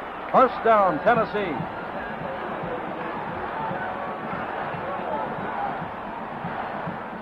Fulton goes out, and Chadwick comes in. Chadwick's number 20, the leading scorer for the Volunteers. As the Volunteer rooting section says, go. Flowers goes wide left. He's on the line. Chris is actually flanked in the backfield to the right. Warren. Chadwick throws a block across the way, and it is Flowers across the way inside the 10 down to the 9-yard line. Richmond Flowers over there with him. Knocked him out of bounds was Bobby Stevenson. Usually you will see in the first series of drives, whether it be offensively for Oklahoma or for Tennessee, some of the adjustments being made that were made at the halftime. Apparently, Tennessee picking out some flaws in the Oklahoma defensive alignment, completing these last two passes, short passes, but completed. Second down and 7 from the 9. Flowers left, Chris right. Warren looking for Flowers, and it's off his hands in the end zone. That's Steve Barrett back there with him, a junior from Artesia, New Mexico. Here you see Flowers on the line of scrimmage. Just cutting across, doing a crisscross with his tight end. And Steve Barrett, number 35. Kenny DeLong, whose brother was Steve DeLong, the winner of the Outland Trophy as the Outstanding Defensive Ball Player of the Year, 1965, an All-American, has just come in, number 82. Warren back. Warren in a crowd, and down he goes with Dick Peso, the left tackle, making the stop back at the 16-yard line. They'll mark it at the 14. And that will bring up 4th down and long yardage. 4th and 12 for the first down, and 14 to go for the touchdown. And in comes the play from the bench. Out goes Mike Gooch. And in comes Kenny DeLong. Long running out to the right. Richmond Flowers flanked wide right. Closest the Volunteers have been all night. Warren with a big rush and throws to Chadwick, who can't hold on to it at the 14-yard line, and Oklahoma takes over. Gary Harper, the monster man, was there to break it up. Action will continue here at the Orange Bowl. The score is Oklahoma 19 and Tennessee nothing.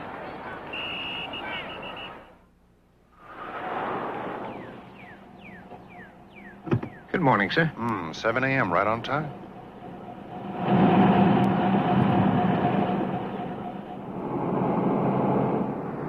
Not much traffic. Well, it's pretty early yet.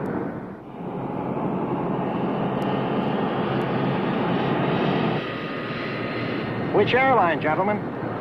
Drop me at United. Me too. United for me. Oh, United.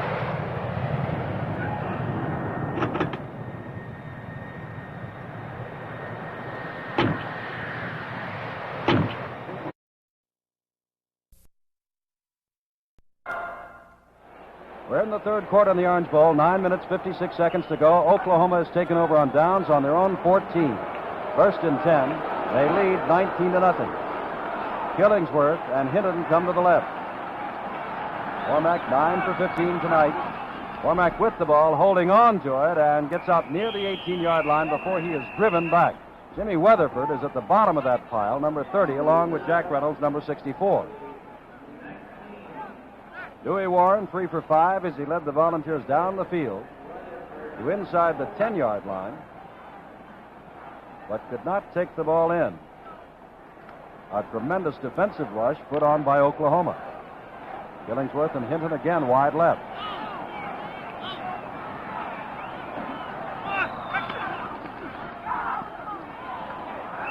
Tailback goes straight ahead again. And that's Steve Owens, the sophomore from Miami, Oklahoma. Led the Big Eight in rushing and in scoring.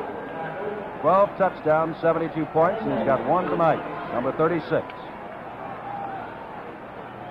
Now again, a big play for Oklahoma, and of course for Tennessee, which needs the football. 3rd down and 2 from the 22-yard line of Oklahoma. Inman and Killingworth again left. And again, Owens has the ball, and he's got the first down out across the 25-yard line to the 26. And again, we have seen that Oklahoma offensive line beating the defensive line of Tennessee to the ball. Coming off that ball extremely well. They're driving them back, I would say, 2 and 3 yards every time. Well, Kyle, as we talked to the coaches earlier in the week, they told us that there's no need to have a computer or a big scouting film for Oklahoma. They simply give the ball to the tailback and have him run off tackle. Of course, Mr. Warmack has been doing a lot of running himself tonight. There's Warmack again, handing again to his tailback, and this time Owens may have gotten a yard and no more.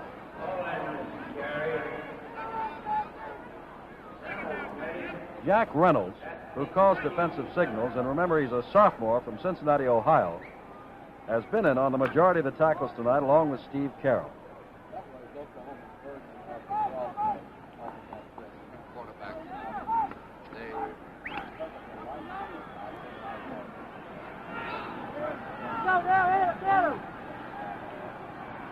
Second down and 10.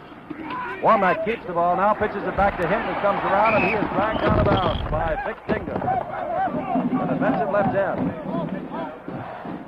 7 minutes, 28 seconds to go. 19-0 Oklahoma. We're in the 3rd quarter. And it is 3rd down. The ball on the Oklahoma 31, and they've got 5 to go.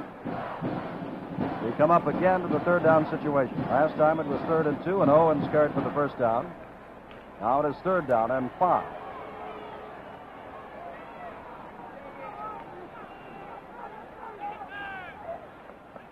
Owens in motion. That usually means a passing play. And he's going to throw and intercept it down the sideline. Goes Jimmy Glover. Touchdown. And Tennessee's right back in the ball game. Glover, the monster man. And you know, as we watch it on instant replay, Kyle Roach, you can see him go all the way there from outside the 30, about 37 yards. We'll check. Warmack is the man who missed the tackle. But you know, if I know when a man goes in motion, it's going to be a pass play, you know doggone well the Tennessee defense does. Well, you know, Jim, this is the same play that they had completed successfully in the first quarter, in their first drive in the first quarter, about 3 times in that first quarter. And apparently, Tennessee made the adjustment. Kremser kicks the extra point, and Volunteers have come back. 7 minutes, 17 seconds to go in the 3rd quarter, and action will continue here at the Orange Bowl. The score now, Oklahoma 19 and Tennessee 7. Money is a hat your husband laughs at. Money is wire wheels, bucket seats, and 4 on the floor. Money is your child's allowance. Money is a trip to Mexico. Money is blueprints and bricks, plywood and plumbing. Money is your first home. Money is jobs and wages and profit. Money is progress, and your nearby Savings and Loan Association is working for you and your community by keeping money on the move. It starts here in a savings account where your money earns income. Your savings are combined with the savings of others and loaned to families who want to buy or build homes. Money goes to a builder who buys materials and pays his employees, who pay the grocer, the cleaner, the butcher, never ending. Money on the move. It begins at your Savings and Loan Association. Jim Simpson back at the Orange Bowl in Miami, and Tennessee has gone wild. Carl Kremser to kick off to Eddie Hinton. Lots of time to play, and Kremser puts his foot in this one, driving Hinton deep in the end zone, and he'll stay right there. 1st and 10 Oklahoma at the 20.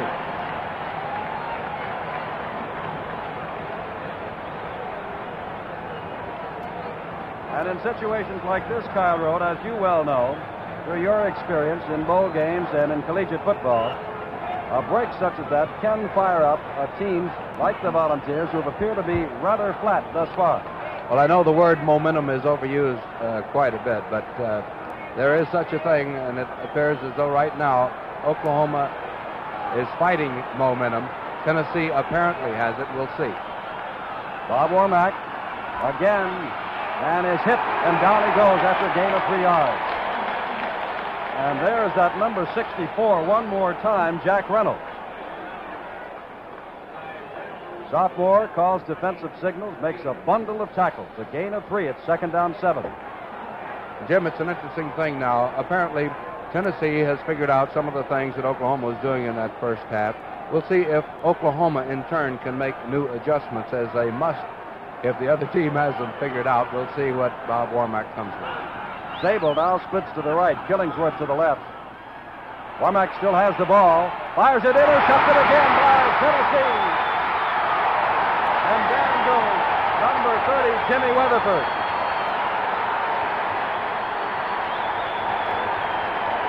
Ken Mendenhall made the stop. The ball is inside the 20 at the 18. And here we see the pass intended for Eddie Hinton.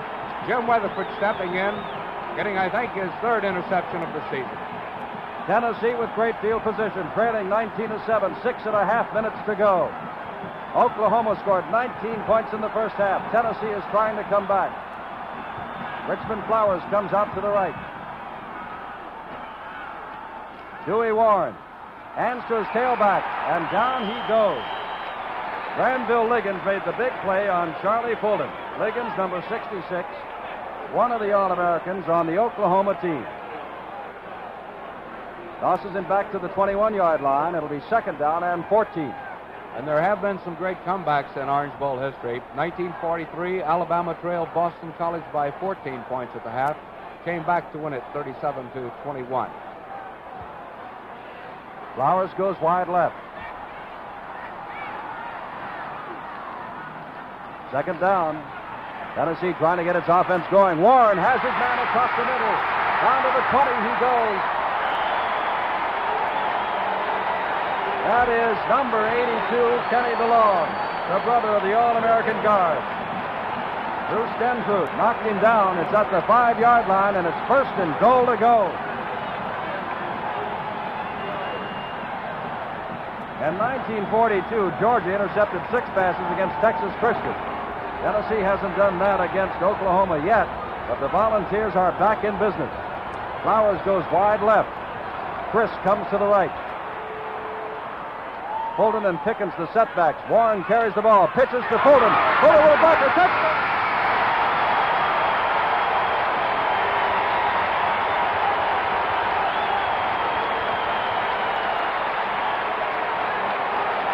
And there you see number 34, Pickens, who threw a tremendous block for Charlie Fulton. Here we see that play again. You'll watch Pickens, number 34, the fullback, after Fulton gets the pitch out. And Fulton in for a touchdown for Tennessee. Carl Kremser is coming in shades of this afternoon Sugar Bowl when Wyoming led 13-0 at the half, only to lose to LSU 20-13 in the second half. Tennessee hasn't come all the way back yet, but they are trying. Kremser's kick is good. And within 2 minutes, Tennessee has scored twice.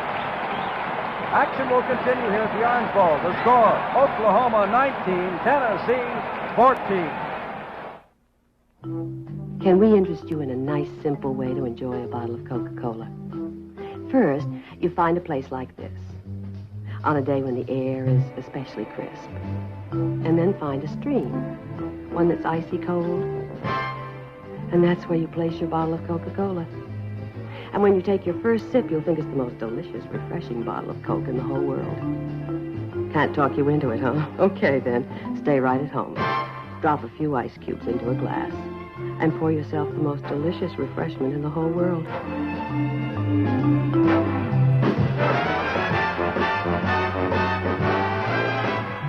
Well, that's the thing about Coca-Cola. Wherever you have it, it always tastes the way this looks. Because Coca-Cola has the taste you never get tired of. That's why things go better with Coke after Coke after Coke.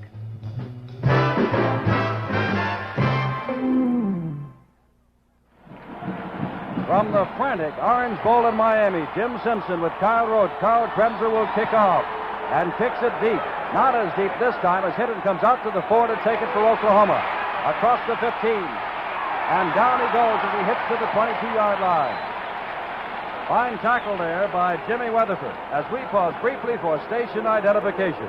This is the NBC television network.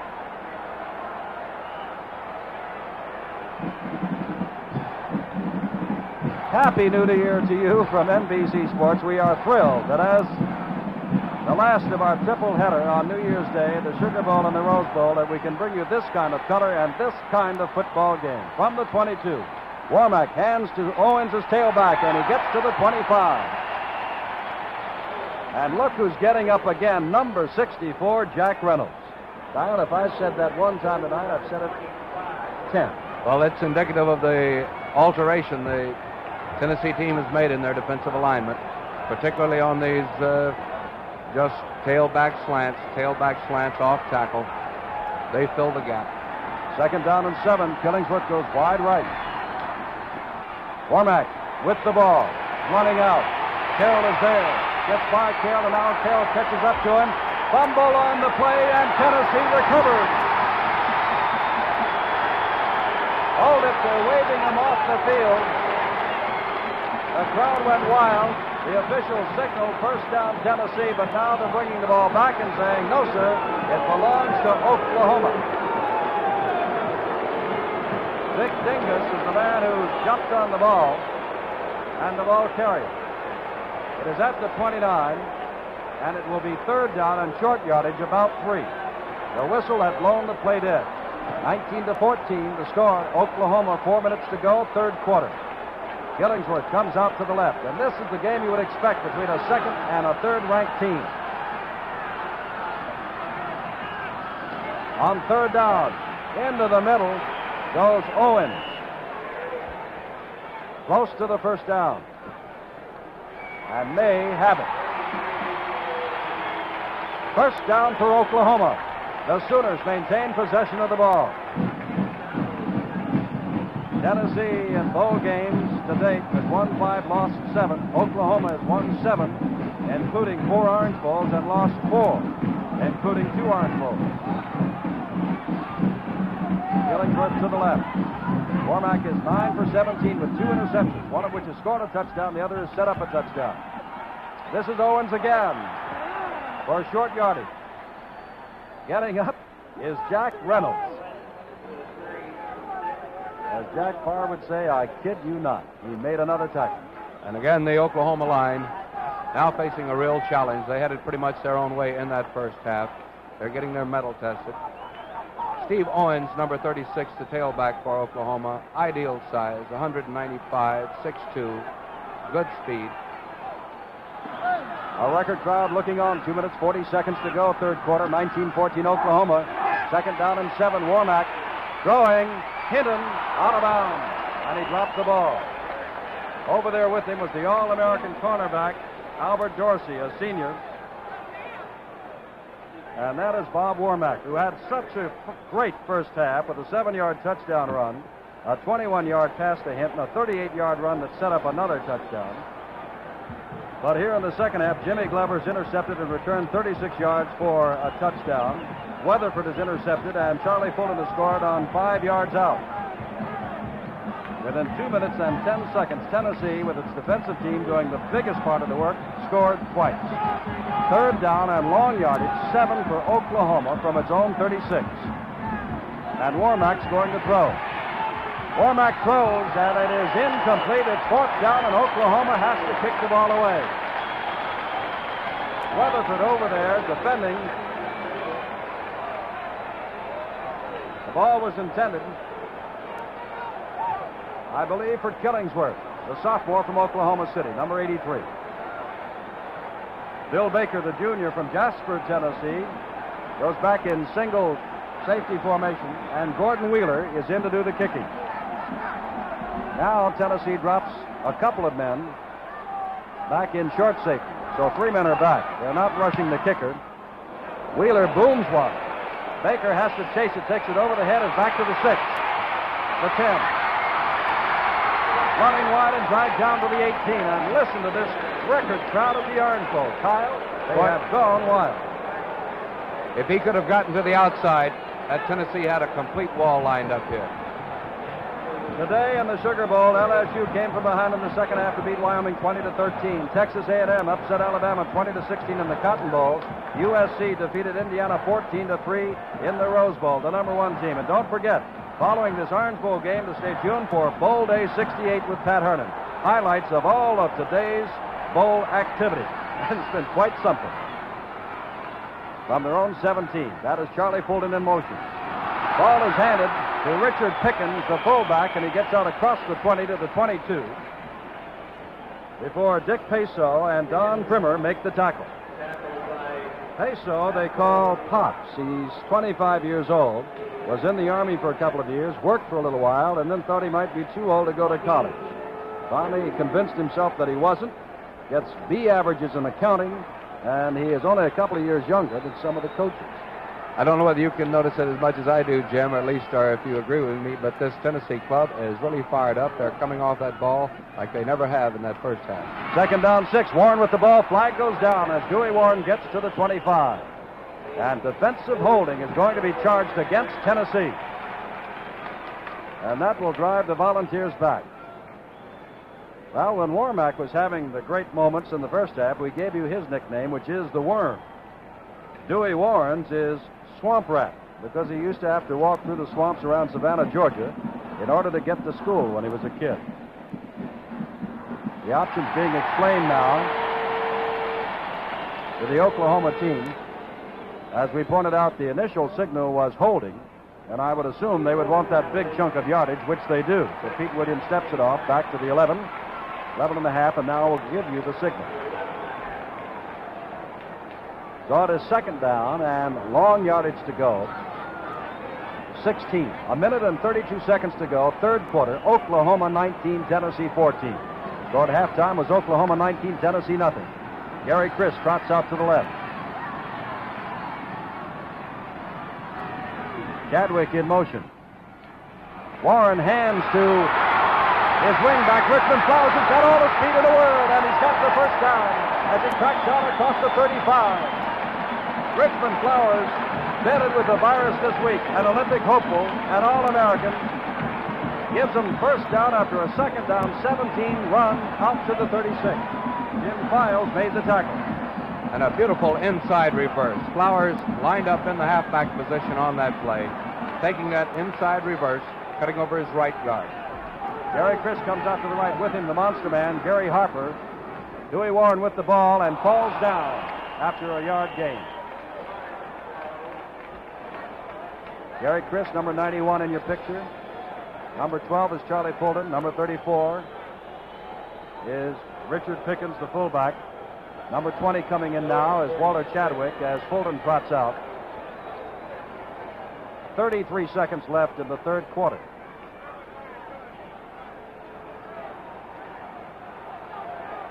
Richmond Flowers out here, and the monster man, Gary Harper, is out with him. Over the middle to DeLong. DeLong is out past midfield and into Oklahoma territory. Another first down, Tennessee.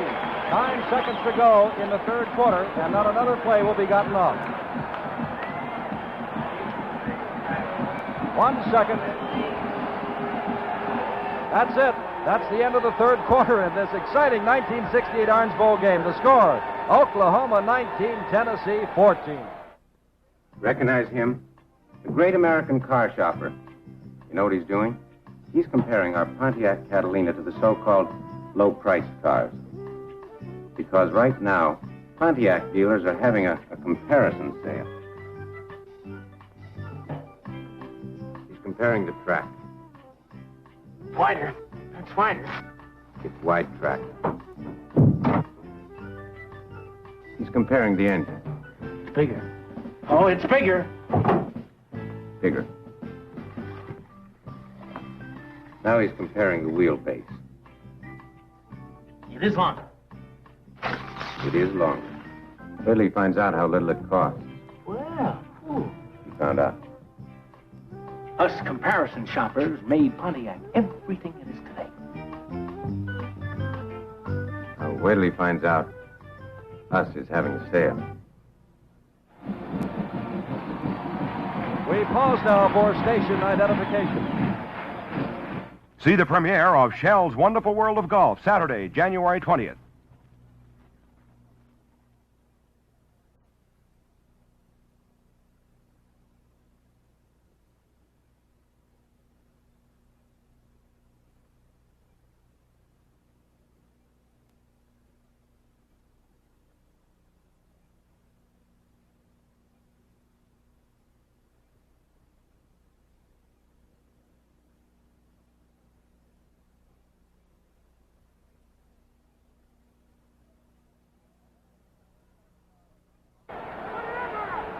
Along with 77,943 others, a record crowd for the Orange Bowl and for a sports event here in the Southeast.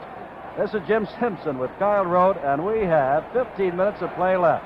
First and 10, Tennessee on the 48 of Oklahoma, 19-14, Oklahoma leads. Warren handing the ball to Pickens as fullback, and he gets a tough yard or two. Granville Liggins making the stop. And Jim, you know, we talked so much about that heralded duel between Granville Liggins, the middle guard for Oklahoma, number 66, and Bob Johnson, the All-America for Tennessee, number 54. It has really turned into a 2-on-1 duel. Liggins is having two men assigned to him on these pass patterns. Johnson and Rosenfelder to the right, Art Johnson and Graham to the left. Gary Chris to the right, Charlie pulled into motion. Flowers to the left. Looking, and they have Chris.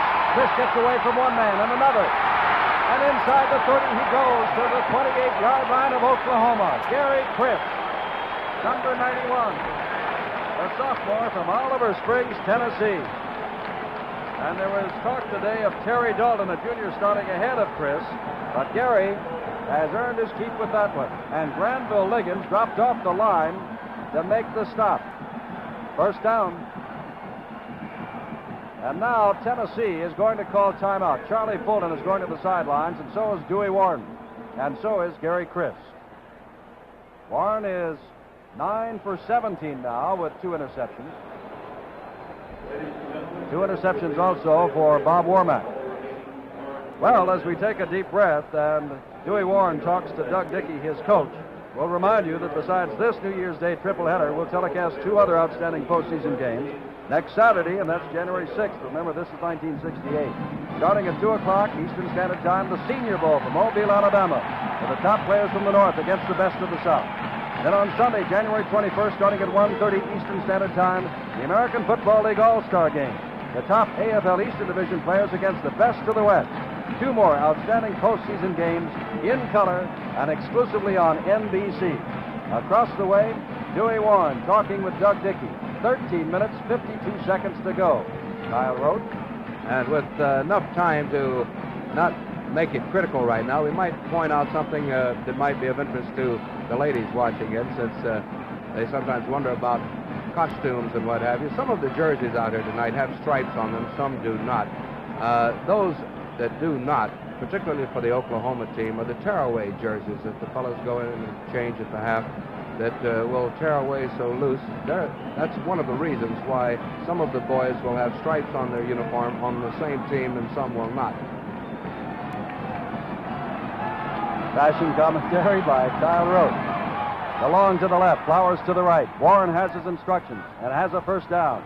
Hands to his fullback, Pickens inside the 25, inside the 20, down to the 11-yard line goes Granville Pickens with Bobby Stevenson, number 31, making the stop. First and 10 at the 11-yard line. Bob Johnson really led the way there, the All-American center from Cleveland, Tennessee. And here we see Warren under, and there you see some tremendous maneuvering on the part of Richard Pickens, number 34. And some great blocking in there by Bob Johnson, Charlie Rosenfelder, and John Boynton on the right side. Gary Chris goes to the right. Flowers is the slot back on the right side. First down from the 11.5. Pitch out to Charlie Fulton.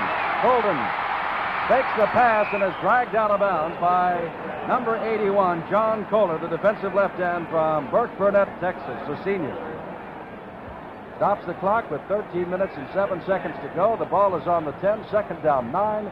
Oklahoma 19, Tennessee 14. 77,943, the temperature in the mid-70s, and the halftime and pregame pageants have been something to see. And what do you think of the football game? Flowers to the right.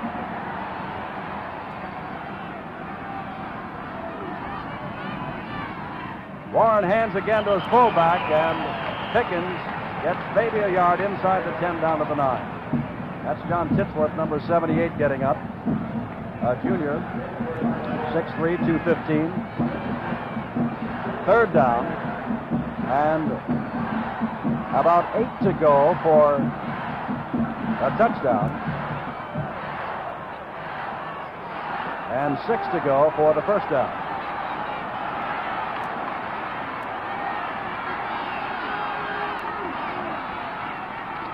Warren, looking, firing, knocked down, incomplete. Looked like Dick Peso and Granville Liggins were in to break it up. And with so much time remaining in the game to be played, 12 minutes and 27 seconds, the field goal certainly is the call. Well, Carl Kremser, who has kicked 10 of 15 tries before tonight, will try this one from the 16 with Dewey Warren holding. It'll be a 26-yard field goal if it is good. That would make the score 19-17. The kick is good. From 26 yards out, and Tennessee draws within 2. Action will continue here at the Orange Bowl. The score, Oklahoma 19, Tennessee 17. And we return now to our studios for this commercial message.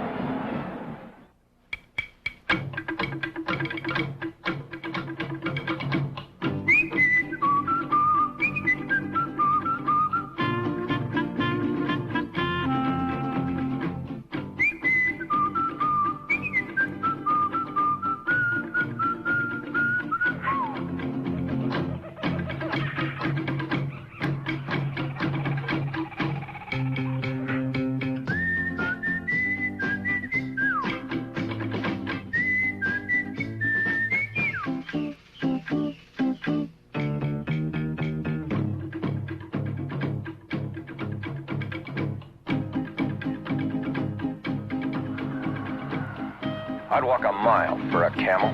This little demonstration was strictly for smokers who never tasted a Camel cigarette. Camel smokers, you know what we mean. You other guys, start walking. You're looking from the end zone past the Orange Grove as Kremser kicks off. Hinton is the man deep and takes it on the 2. Across the 20 with a burst of speed, he gets out to the 27-yard line. Eddie Hinton. Jimmy Weatherford made the tackle. Oklahoma has the ball. And we've said it before as Bob Warmack trots in, and we will say it again, that the Sooners, in case you are just joining us, scored all 19 points in the first half, and in the second half it has been all Tennessee with 17 points. 19-17, 12 minutes and 17 seconds to go. Billingsworth to the right. There is Schatz, and Schatz picks up good yardage. He's across the 30 now to the 33-yard line. Jim McDonald, the junior right defensive end, number 81, made the tackle. Steve Kiner also in on the tackle, the sophomore from Tampa, Florida, number 57. Incidentally, on these off-tackle slants that Oklahoma is running, there's no deception other than what Warmack might do with the ball, whether he keeps it or hands it off. But as far as the blocking is concerned, it's all zone blocking, position blocking, rule blocking up along the front. No crossing, no traps. Second down and 4. Schatz with the ball again, and this time he picks up a yard or 2 out near the 35. Steve Kiner from that right side linebacker position, and again Jim McDonald in on the tackle. Same 2 combined to stop Schatz at the 35-yard line. And now it is third down and a long 2 yards to go. Big play again for Oklahoma and Tennessee. Billingsworth comes to the right.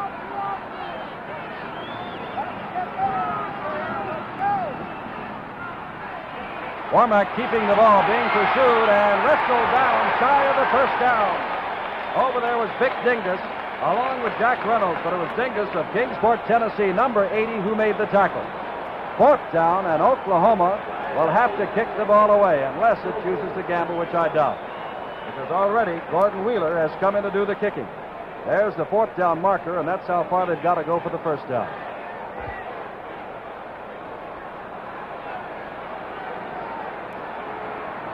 Bill Baker goes deep. Wheeler, you're looking at now, will do the punting. Baker last time had a good punt return and gave Tennessee good field position. Watches this one bounce, and now will lay off of it as it goes out of bounds, and they'll mark it at the 18-yard line. 1st and 10 for Tennessee. Action will continue here at the Orange Bowl. The score, Oklahoma 19 and Tennessee 17. 9 years ago, United Airlines sold Dave and Joan Rundell a round-trip ticket to Hawaii. They still haven't used the other half. Would you like to see what they've been doing?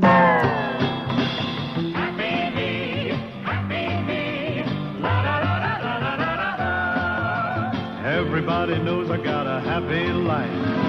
Got no troubles, got a wonderful wife. Do a lot of swimming, it's good for me. Catch a little dinner from the bright blue sea. Never have a worry living on. We've got to confess, we make it awfully easy to come to Hawaii.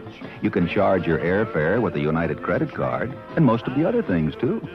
And you don't have to spend 9 years here like the Rundells. Gosh, you wouldn't want to do that. Or would you? By the friendly skies of United. If I may be permitted to editorialize, with the Statue of Liberty replica at the end zone, and of course, the queens of this Orange Bowl pageant, 77,943, and the 2 fine football teams of Tennessee and Oklahoma, and a New Year's Day, well, we're proud to be here and just a part of it, the whole country. 1st down 10. Warren hands off, and going nowhere as Granville Liggins makes the tackle as Richmond Flowers, the wingback, who tried to cut back. A loss on the play. From the 17 back to the 15, it'll be 2nd down and 13. 19-17 the score. We've got 10 minutes left, Kyle. And again, throughout this ball game, it's not amazing, but it's quite interesting to see the respect this Tennessee club has for Granville Liggins at the middle guard spot. Only on these rare trick plays have they not assigned 2 men on it. Flowers wide right. Warren is going to throw from deep in his own territory, from his 5, and look out, it's going to be intercepted by Stevenson. Stevenson down the sidelines, touchdown! Oklahoma uses the interception to move out in front. And Jim, I believe, if I'm not mistaken, he has now intercepted 3 passes and returned 3 for touchdowns. You're exactly right. Twice before tonight, he intercepted passes, and each time. And there you see it. Bob Stevenson, number 31, kept his record intact. 3 interceptions, returned for touchdowns, all 4. I don't know which one she is. She is certainly not the gentleman right there, but Bobby Stevenson has a sister who is a cheerleader here, and I imagine that she is cheering extra hard. That's the first time the Sooners have gotten on the scoreboard in this, the second half. Mike Vachon is in. Warmack takes the high pass from center, and the kick is good. Oklahoma moves out in front, 26-17. They've been in front. They're just moving a little farther out in front. Now, besides this New Year's triple header, and what a day this has been, we will also telecast 2 other outstanding postseason games. On Saturday, that's next Saturday, January the 6th, starting at 2 o'clock Eastern Time, that Senior Bowl from Mobile, Alabama, with the top players in the North against the best of the South. Then on Sunday, January the 21st, starting at 1:30 Eastern Standard Time, the American Football League All-Star Game, the top AFL Eastern Division players against the best of the West. 2 more outstanding postseason games in color and exclusively on NBC. Charlie Fulton is deep as Vachon will kick off.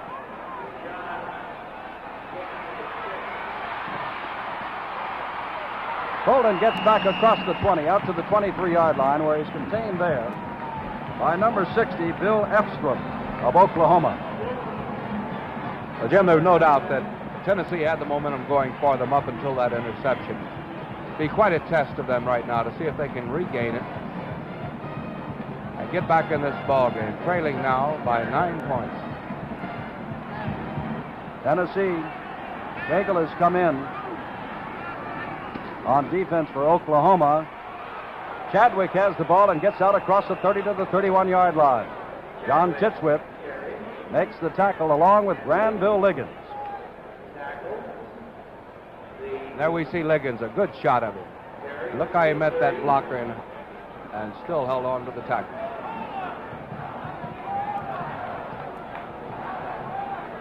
Make that touchdown interception of Bobby Stevenson, 26 yards. That is official. It is second down and 3 to go. Tennessee now trailing by 9. Then Flowers to the left, and now they're going to call timeout. Tennessee has decided to call timeout and figure out what must be done with 8 minutes and 53 seconds left. Action will continue here at the Orange Bowl. The score, Oklahoma 26, Tennessee 17. Here we go. All right, I get to go first. Right? Yeah. We're about to see the playing of a dangerous new game. It's called the credit game. Let's watch. The first player has turned up a credit card that enables him to buy another car and advance to Easy Street. Don't worry, I got a credit. And here's one for a vacation tour. Here's a different kind of card, a savings account at a savings and loan association. This card may be kept until needed. And there are credit cards for boats, furniture and appliances, fur coats, most everything you'd ever want. But sooner or later, you're bound to run into a card that says, pay all bills, plus carrying charges.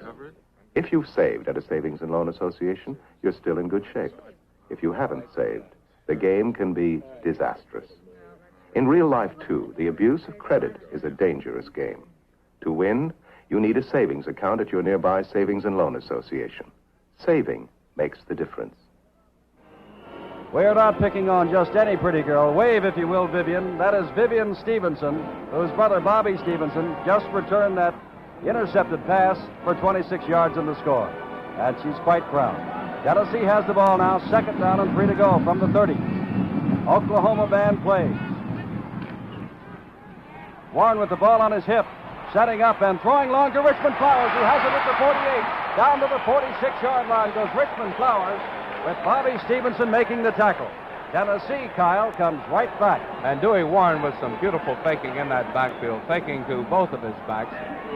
And during the meantime, Richmond Flowers going downfield at about three-quarter speed. And when he hit that point about 15 or 17 yards downfield, cut over the middle into the big open spot.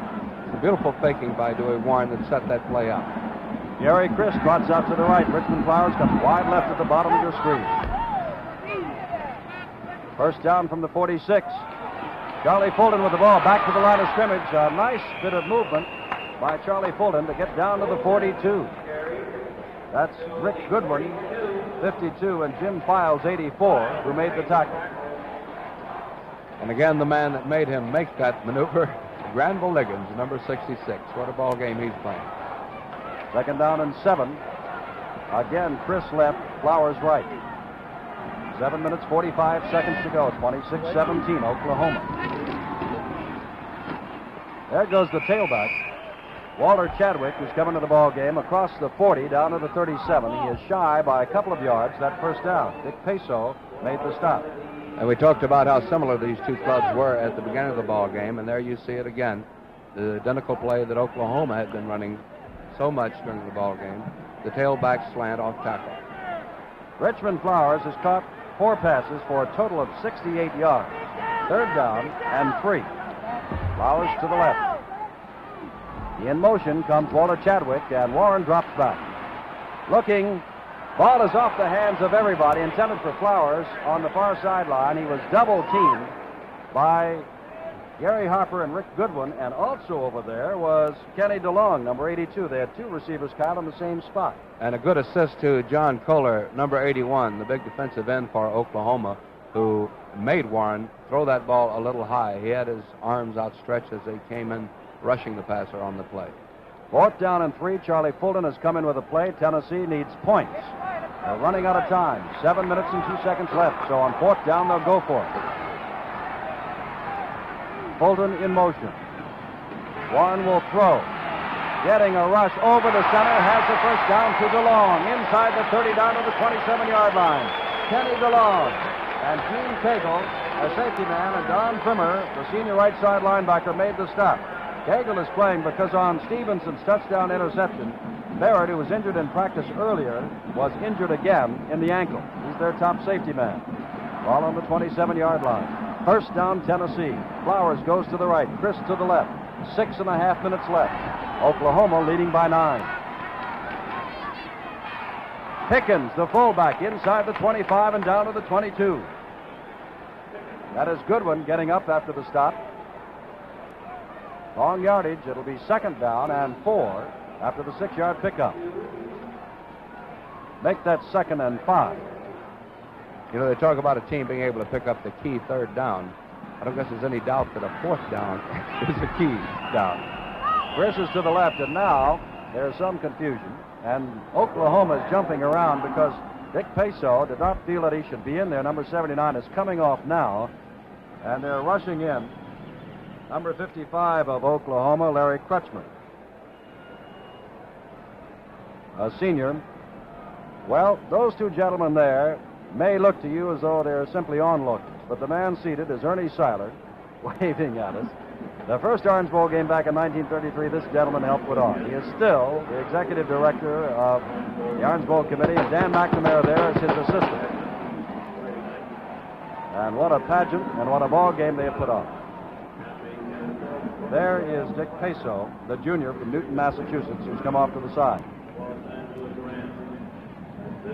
Second down and 5, exactly 6 minutes to go. 26-17. And Kyle, what is left to say? I think the pictures tell the story. And we have Tennessee in great position right now. And now we have down on the two sidelines, the Oklahoma and Tennessee rooters started competing with one another.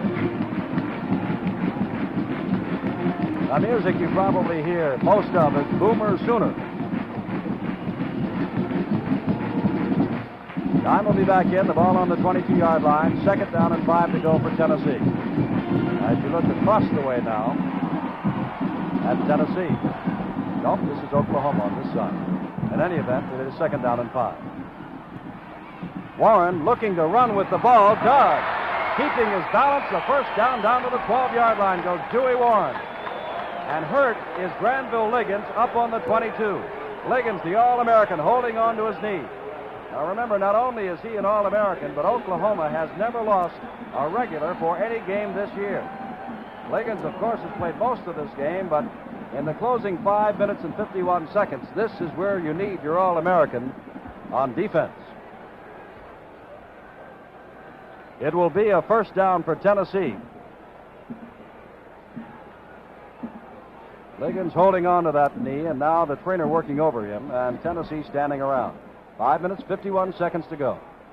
I'm sure Liggins getting caught in the cutoff blocks by the left side of Tennessee's line as they pull out on that sprint, cutting back. There is no such thing as flipping within the tackles on the offensive line of scrimmage. And you can, however, you can cut a man off from pursuit. And I'm not sure, but that's how many of the knees get hurt in the interior part of the line. I see going in to replace him is number 94, Joe Posley. Liggins still on the field with the 5 minutes and 51 seconds to go. And I think at Granville now will try to get up. As he does. The ball is on the 12-yard line, but that should be all for Granville Liggins for tonight. It certainly looks like it. And Oklahoma has lost its defensive lineman of the year, and what a game he has played this evening. Tennessee trying to come back.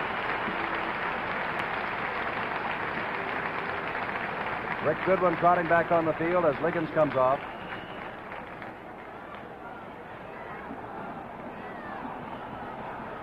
On the 11-yard line now.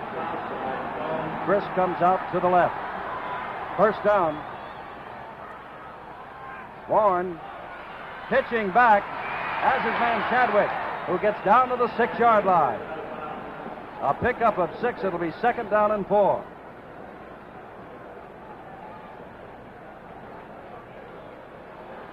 Now coming in is Dick Peso, who went out also injured. Peso and Liggins were both out of there, but now Peso has come back. And Hoslick is coming out. Larry Krutzmer is actually the replacement for Granville Liggins, a senior, number 55. Second down from the 7, 5 to go for the first down. Dewey Warren pitching back again. This is Fulton. Fulton gets inside the 5 and down near the first down. Flag is down on the 5-yard line. And they are talking to Oklahoma. 26-17 the score, 5 minutes, 40 seconds to go, and a wild, wild one. And we can't forget either that Tennessee has some boys in that backfield who can throw the ball. Chadwick, Fulton, any of them who might be in there. Ball is back to the 11-yard line for offside charge against the Volunteers. And Kyle, we'll point out one more time, as you did earlier, when Chadwick threw, and he's only thrown twice this year, each time has been for a touchdown. You can't get much better than that. No. And Bobby Stevenson of Oklahoma, to give credit where credit is due, he has 3 interceptions, and each time, including tonight, he has gone for a touchdown. Now Charlie Fulton has moved in to replace Dewey Warren at quarterback. He can run and throw. He's running out, looking to sprint. Passes to Chadwick. Chadwick inside the 5 and down near the 3. He'll be shy of the first down, but not by much, and it'll be third down. And a tremendous block put on by Richard Pickens, number 34, the fullback, leading the play. For those of you around the country who I am sure are interested in the injury to Granville Liggins, a dislocated knee, the initial prognosis. Now with third down. This is the replay, and you'll see the block by Pickens, number 34, right to the left of your screen. Fulton going now, cutting back, trying to get down, either for the first down or the touchdown. He is close to both. Let's see where they mark it. Ball is marked on the 2. And it's 1.5 yards away from a first down and 2.5 yards away from a touchdown. Joey Grayson has come in. It is fourth down. And Tennessee is going to call timeout. Charlie Fulton is going over to talk to his coach, Doug Dickey, to see what in the world he must do. Action will continue here at the Orange Bowl. The score, Oklahoma 26 and Tennessee 17. Charlie is gift shopping for something his wife's always wanted, AC spark plugs. Gift wrapped in beautiful packages from General Motors. GM uses only AC plugs, so he'll get full-time firepower in every Chevrolet, Pontiac, Oldsmobile, Buick, and Cadillac. He could give her ACs in this package, but you know how wives are.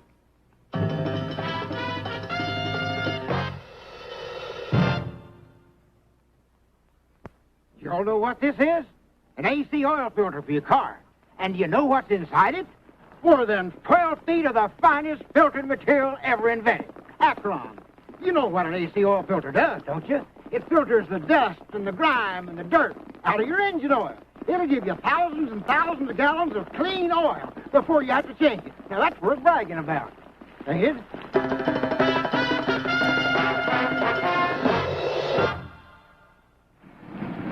There's the clock, 4 minutes, 36 seconds to go. Fourth down, 1.5 yards to go for the first down, 2.5 for the touchdown. Dewey Warren is coming at quarterback. Warren hands to Chadwick. Chadwick, I am sure, at least has the first down. First down and goal to go. One of the Oklahoma players, Jim Files, raced off the field for the moment as you watch it on instant replay, thinking they'd held him. And that's what did it, that dive. Up and over. Now fourth down. Or rather first down and goal to go after the fourth down. Warren goes, touchdown!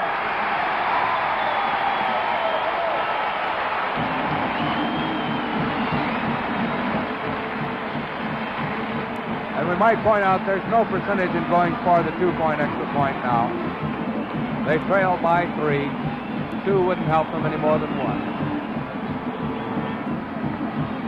Charles Kremser has come in to kick the extra point. 4 minutes and 5 seconds left, and I'm sure you're wondering about that. Warren to hold.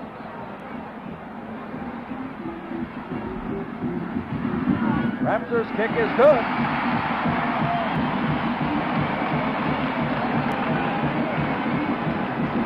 There's the score. The Sooners of Oklahoma 26, the Volunteers 24. And I'm sure that Tennessee folks know that as you look at the injured Granville Liggins, that a field goal can win it for Tennessee, and of course Oklahoma will try to run out that clock. Our thanks to the Orange Bowl Committee and its president, Bill Lantab, the executive director, whom you just met on camera, Ernie Seiler, and his assistant, Dan McNamara, also Hal Fleming, the publicity director, Jack Hodling, and the entire Orange Bowl staff. And from the University of Oklahoma, athletic director Gomer Jones, the head coach Chuck Fairbanks and his staff, and his football team. What a game they played. The sports information director, Harold Keith. From the University of Tennessee, athletic director Bob Woodruff, head coach Doug Dickey and his staff, and his football team. What a game they had played. And the sports information director, Haywood Harris. Kremser will kick off. 26-24, 4 minutes, 5 seconds to go. You've heard it said many times before, but this is an Orange Bowl classic. Kremser kicking to Eddie Hinton. Takes it at the 1, the 10, the 15. Gets out to the 20, the 22-yard line. And down he goes there. Knocked down by Mike Goot, a junior from Florence, Alabama. They'll mark it at the 21 with the time 3:56, Kyle, and Oklahoma has the clock to eat up if it can. And if anyone was looking for the onside kick there, I think the thinking, at least as far as Tennessee was concerned, their defensive unit, with the exception of that one interception, it's been pretty much their whole ball game in the second half. They've been holding them. They've had a hot hand. They figure that they can do it again with this much time remaining. 3:56.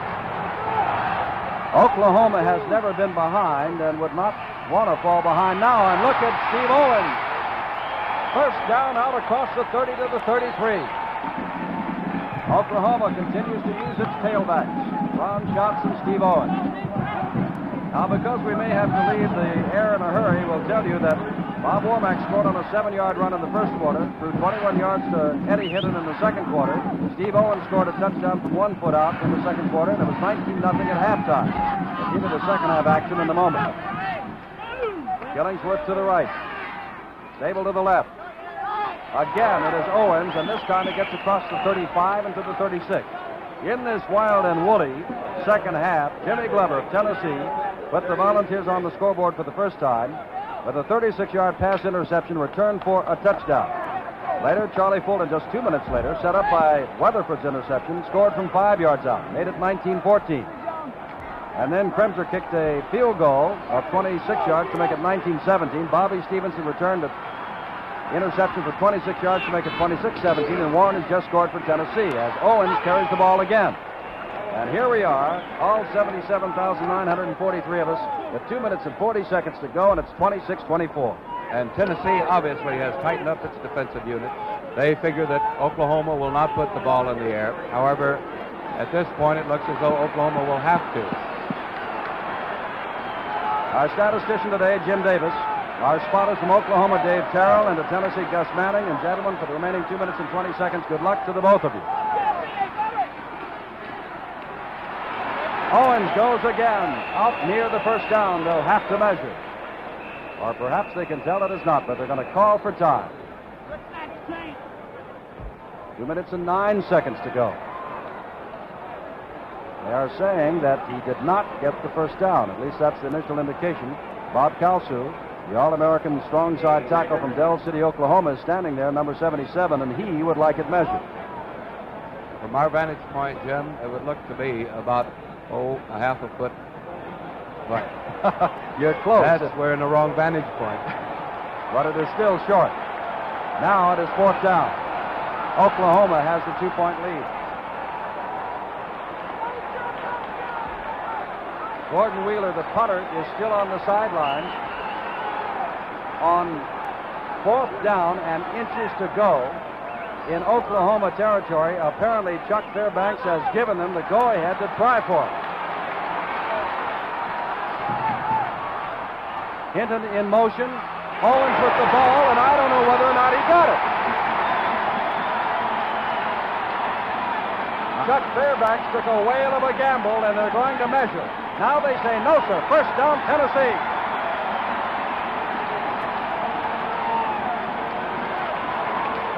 Well, as usual, Jim, there'll be, I'm sure, some second guessing along the way, particularly because of Tennessee's fine field goal kicker, even if they're within field goal range now as far as he's concerned. Jack Reynolds stacked him up. There is Chuck Fairbanks, the 34-year-old coach who gave his young team the go-ahead. And now he must perspire out the remaining moments. Dewey Warren carries inside the 40. Down to the 38. Nick Peso made the stop. 1 minute and 30 seconds to go. 26-24, Oklahoma. Clock is rolling. Here comes Tennessee. What a ball game.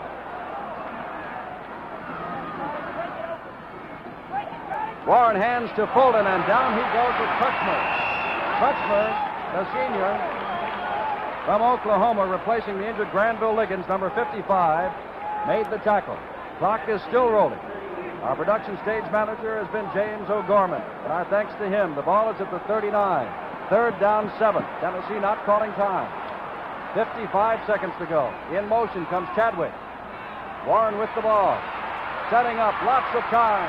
Now throws it short and incomplete at the 34-yard line to Richmond Flowers. That stops the clock. 45 seconds to go. I think Richmond Flowers and Kenny DeLong got a little mix-up in their assignment over there. They were both standing, I would say within 5 feet of each other. Finally, Warren had to, I think, and almost intentionally throw that away. Well, I hope you have enjoyed this New Year's Day tripleheader. And as a football fan myself, I don't see how you could not have. Chris comes to the left. Flowers to the right. In motion comes Fulton. 45 seconds left. Fourth down, 6. Over the middle. He's got the man for the first down. Getting up is DeLong, Kenny DeLong. At the 29-yard line. First down, 25 seconds to go. And that's the man he has gone to in every other key situation. 20 seconds to go. Chris to the left. Warren hands to Pickens. Now they're calling time from right in front of the goalpost from the 26-yard line. 14 seconds showing. And apparently they're going to leave it up to Carl Kremser. Doug Dickey has not yet sent him in.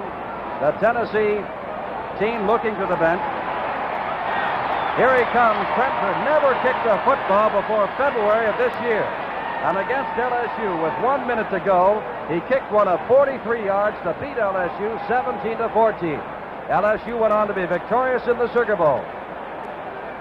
This ball will be spotted. I believe he's spotting it at the 34, which would be 44 yards within a yard of his 1 minute to go kick that beat LSU. Let us look from the end zone. Kneeling is Dewey Warren. 14 seconds to go. Carl Kremser, the youngster from Germany, who was found by the boys at Tennessee and reported to the coaches last winter, will try it from the 33. It'll be 43 yards again. Can lightning strike twice? The kick is up. The kick is off to the side. No good. Oklahoma goes wild as Tennessee walks dejectedly from the field. 7 seconds showing. And for a moment, the big gamble of Chuck Fairbanks, Kyle Rhodes, almost backfired. And now it's just a matter of running the clock out as far as Oklahoma is concerned. And as you have said, Jim, what a ball game. The winning touchdown will go down as the 26-yard pass interception by Bobby Stevenson.